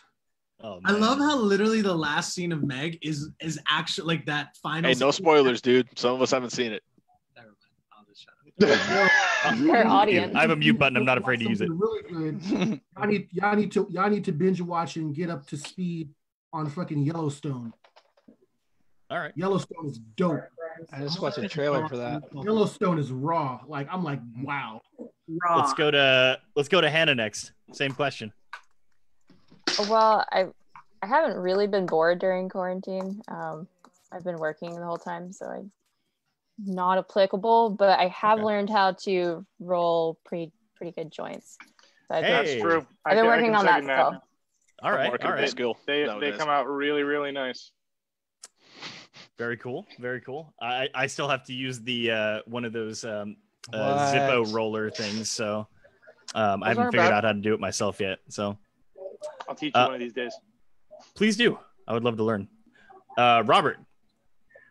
So that's kind of a hard one because I'm a gamer, so nothing's really has changed where I just come home and I play video games. But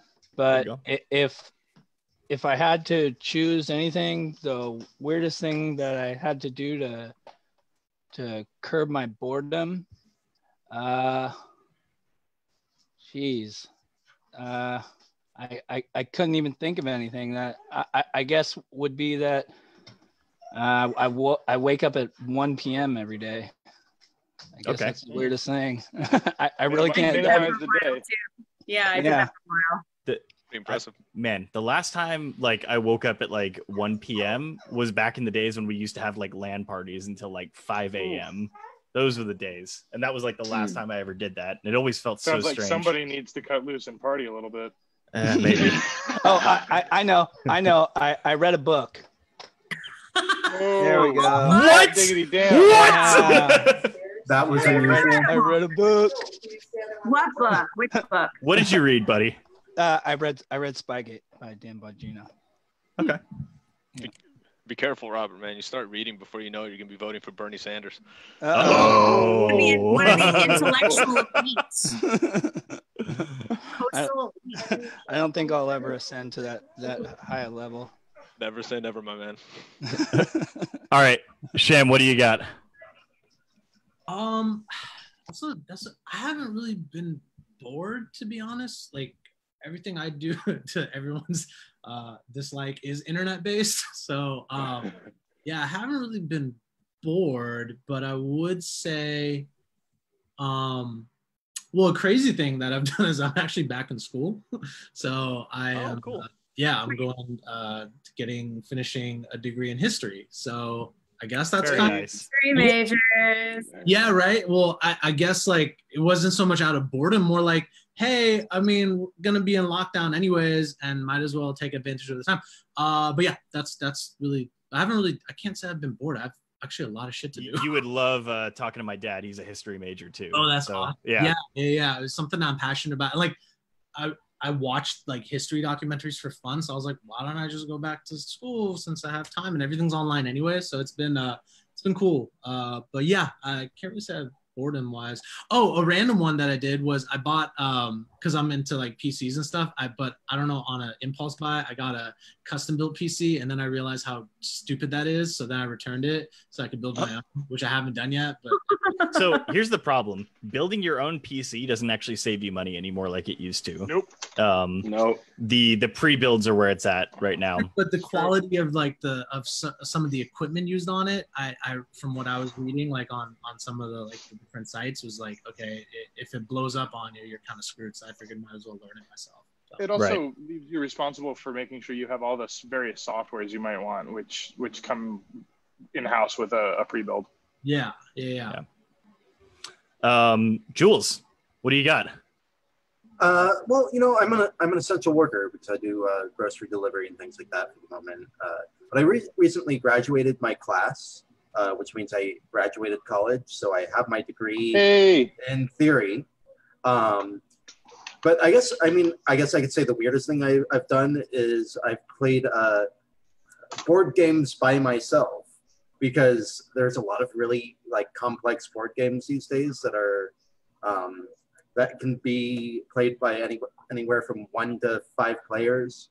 And because Michelle, my girlfriend Michelle, fiance, she works from home, she can't really play with me sometimes, and I've got nothing to do. I'll just sit there and teach myself a board game when I get really tired of my video games. Fair enough. Sure. But otherwise, I finished my degree. I'm going to start putting out my resume. Of course, everything's probably going to get shut down again, so who knows how that's going to work out. Fair enough. Very cool. All right, Vlad. Can't wait for this one. I've been working all throughout quarantine, so there's been stuff like that. But I think some of the things I've done throughout this whole thing was I built an outdoor enclosure for our indoor cat. Oh, that's adorable. That's awesome. Oh, I saw that actually. That was dope. Oh. Yeah, that's a need to share pictures, or we're gonna be mad at you. Yes, please. No problem. I'll share one with you guys later. I think my wife and I have watched a lot of true crime documentaries on Netflix, and this one's specifically for Alex. I think I've perfected the best original New York style cheesecake.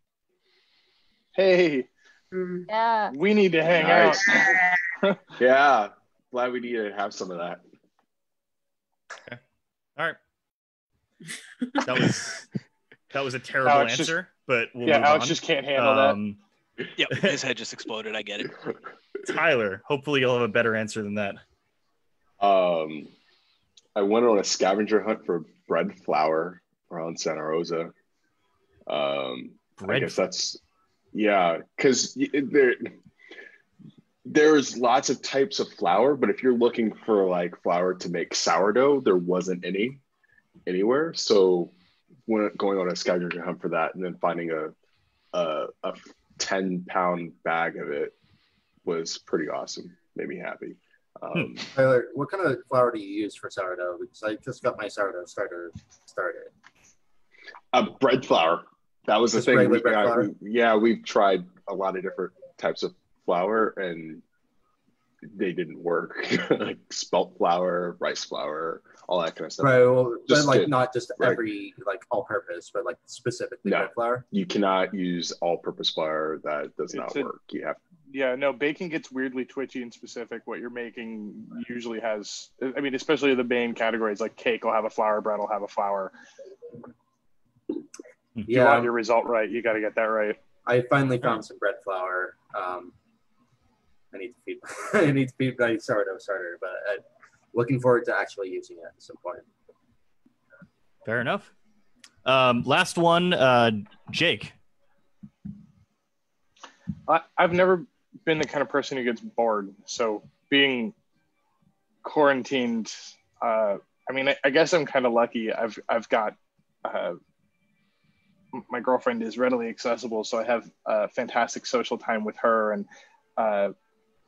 the biggest changes for me haven't been dealing with isolation, because I'm kind of a hermit anyway. So You know, I'm happy to hang out at home and hang out with my cats or play video games or watch something on TV. But the biggest changes for me since this have been like I've started riding my bike everywhere I go, which is awesome because I'm moving again. Several months of sedentary was kind of killing me. I've been rolling joints for the first time in years, which has been a lot of fun. It's been giving me something to improve my skill set on and turn into kind of a craft. I feel like there's something else I was just thinking of. I doodled. All right. Where'd it go? No, we got Kylan back. His internet just died, so had to come back on my phone. Maybe the weirdest thing, honestly, is this. I've never been somebody who spent nearly as much time being politically informed or staying up with the news as I have since we started this project. But this has grown to consume a startling amount of my time, both in terms of keeping up dialogue with the group and in terms of my own reading. Oh, the thing that I've been really doing lately, I'm into AI TED speeches or any kind of talk about near future computer intelligence booms. Man, I am so excited about that concept. Jake, did we just become best friends? Yes. I was gonna say. You never mentioned this. I just want to know. Oh, dude, I know, right? I don't know. Recent kick, but old flame. I think we just had a Step Brothers moment. Yeah, for real. I'm like, wait, what? All right. So I'm gonna end it with mine real quick. Obviously, the thing that I think I did as a result of being bored is starting this podcast with a lot of my very close friends here. So I would say that's definitely the major project that I've taken on. One other minor thing, I have not seen House of Cards until just recently, and I'm on season 3 now. So I really like the it. best show. It's really good. So good. Yeah. My For anyone who girlfriend hasn't just seen handed it, me it's this. never too late. So This is a homebrewed kombucha that my girlfriend just handed me. Oh, That we are about a week and a half in on the brewing of. We're trying to make it a little bit boozy. That'll clean out your colon. Jules, I'm going to send you my address. Can you get some of that up here, please? Oh yeah, for sure. Just immediately email it to him. Don't dox him. Yeah, we're actually gonna put this in bottles and carbonate it up, and which happens naturally, and like flavor it with blueberry. We're gonna have some blueberry kombucha going on. Nice, dude. All right, guys, we gotta end it right there. It's almost 9:30 here. Just want to quickly thank everyone for tuning in tonight, and appreciate you guys sticking with us and commenting. And yeah, have a great night, everybody. Thanks again. Good night, everybody. Thank you. Thank you. Good night. It's been fun.